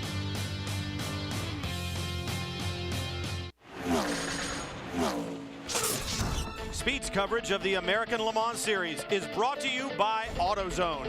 Because do it yourself doesn't mean you have to do it alone. Get in the zone. AutoZone. Darkness has fallen over Mazda Raceway, Laguna Seca, and the celebrations are certainly beginning, but let's talk about the P1 results. Pagenaud and de Ferran with the win, but look at some of the other names up there. Look down in third place, Otacon Lola, Tony Burgess, Chris McMurray, Brian Willman. Best finish of the year. Great job, boys. And a good run by the 48 as well, but we know it was an emotional victory. Let's head straight down to Justin Bell. Woohoo! That's Gilles. That is a woohoo moment. You won the race. What a battle with Fernandez. What a way to end a brilliant career. Thank you, Justin. That was a great race. Thank you. It was we were very tight on fuel, and frankly the tires were gone as well. So it was very difficult to hang in there. But you know, we were using traffic as well as we could to try to save more fuel, and you know, it was. Believe me, there was no time to think about anything apart from staying up front. So well, that's why you raced for so long, so you could use all that experience right at the end. What a way! Nothing left on the table, and you must be very proud of your whole team. Absolutely, just I mean, it's a great moment for us, for me as a man, as a driver, and for all the guys. I mean, this team has come such a long way for us in such a short period of time. So it's great. The whole of the American Le Mans fans are very happy for you, and of course we want you back next year as a team owner and to see you for greater success. Fantastic. Gilles de Ferran has come a long way in his driving career, but let's talk about the championship. When you look at the points, David Brabham, Scott Sharp, they get it, but it wasn't because of lack of trying for Gilles de Ferran and Simon Pagenaud. Let's head back to Justin, and I'm sure there's plenty of celebration going on at the Patron Highcroft team. Justin? Well, the three amigos have done it. DB, you're there. What a fantastic result for you, winning the championship. Scott, Duncan, you're drinking some of that Mexican champagne here. Look at that. How do you feel now? I mean, what a tense last part of the race. Well, you know what? I can't say enough about the Patron Highcroft racing team. I mean, to win the championship like we did, unbelievable. Scotty, thanks, mate. Awesome job this year. And every member of this team, even back at the shop, did their bit. And I'm so proud of the whole team. Gilles was talking about it earlier. I mean, really, you're only as good as your competition. You said that, Duncan. I mean, amazing way to end the series. This truly is the best sports car racing out there. It is. I mean, you know, to race against Gilles and the de Ferran team, I mean, they are absolute quality. So to beat them in the championship actually really means a lot. I think it shows how good this team is. Well, it's time to celebrate, gentlemen. Back to the booth. Something tells me there'll be plenty of celebrations tonight. What about P2 results? Diaz and Fernandez? They win the class, but they very nearly won overall. And Jamie has our winners. Adrian Fernandez, you already had the championship clinched when you came into this race, but a fantastic battle for the overall lead against Gilles de Ferran. Do you think you had enough to get it if the race is a little bit longer? Yeah, I didn't have enough for in the straights. You know, it's we were very fast on the corners, and I tried everything I could. And Gilles is a very good driver. We battled for many years in the old days, and today we just didn't have enough. And but it was a fantastic battle. I mean, we almost made it. And I have to thank team Luis for a fantastic drive. My whole team has been a fantastic ride here, and thank you, Lowe's, for giving me this opportunity, these fantastic years. Thank you. Well, while that was a great battle, what about GT2? Talk about coming down to the bitter end. Here are the unofficial results right now. Bergmeister and Long take not only the victory, but the championship as well. We understand that the results will stand unless there was some technical infraction. I don't know what that would be, but look at Magnussen and O'Connell. They hold on for second, Dorsey, but man, that one was ugly at the end. This will be a race talked about for a long time and talked over as a result of what we're about to see. Jan Magnussen to the pit out. That's an illegal move. Makes the pass, no problem. But the officials say you got to give it back. Bergmeister tries to take it back, but Jan gives it back to him. Then down in turn one, the next lap goes around the high side, a little bumping and banging. Yep, working the last lap. These two guys giving it all they have. Now, last corner, there's a shot. Tries to take out York. York says, no, you're not going to win this way. And look, he runs Magnussen all the way to the wall and turns him. Big crash. Jörg said, I've seen this game before, and it's not going to happen. And you talk about huge. You saw the rear tires off the ground on the Corvette of Jan Magnussen. A shame to see it in that way, but Jörg Bergmeister takes the victory and the championship. For more, we'll head back down to Justin.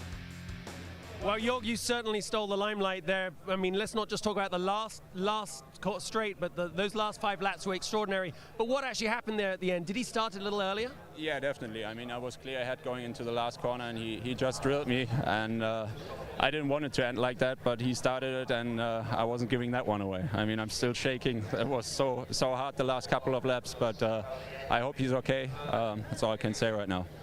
Well, we remember seeing that you're certainly a man that sticks it in there right to the end. Remember at Sebring. I mean, this is racing, professional racing. You're both professional drivers. What do you think will happen? The result is standing right now. I'm sure you've got to walk up to see the stewards. I don't know about that.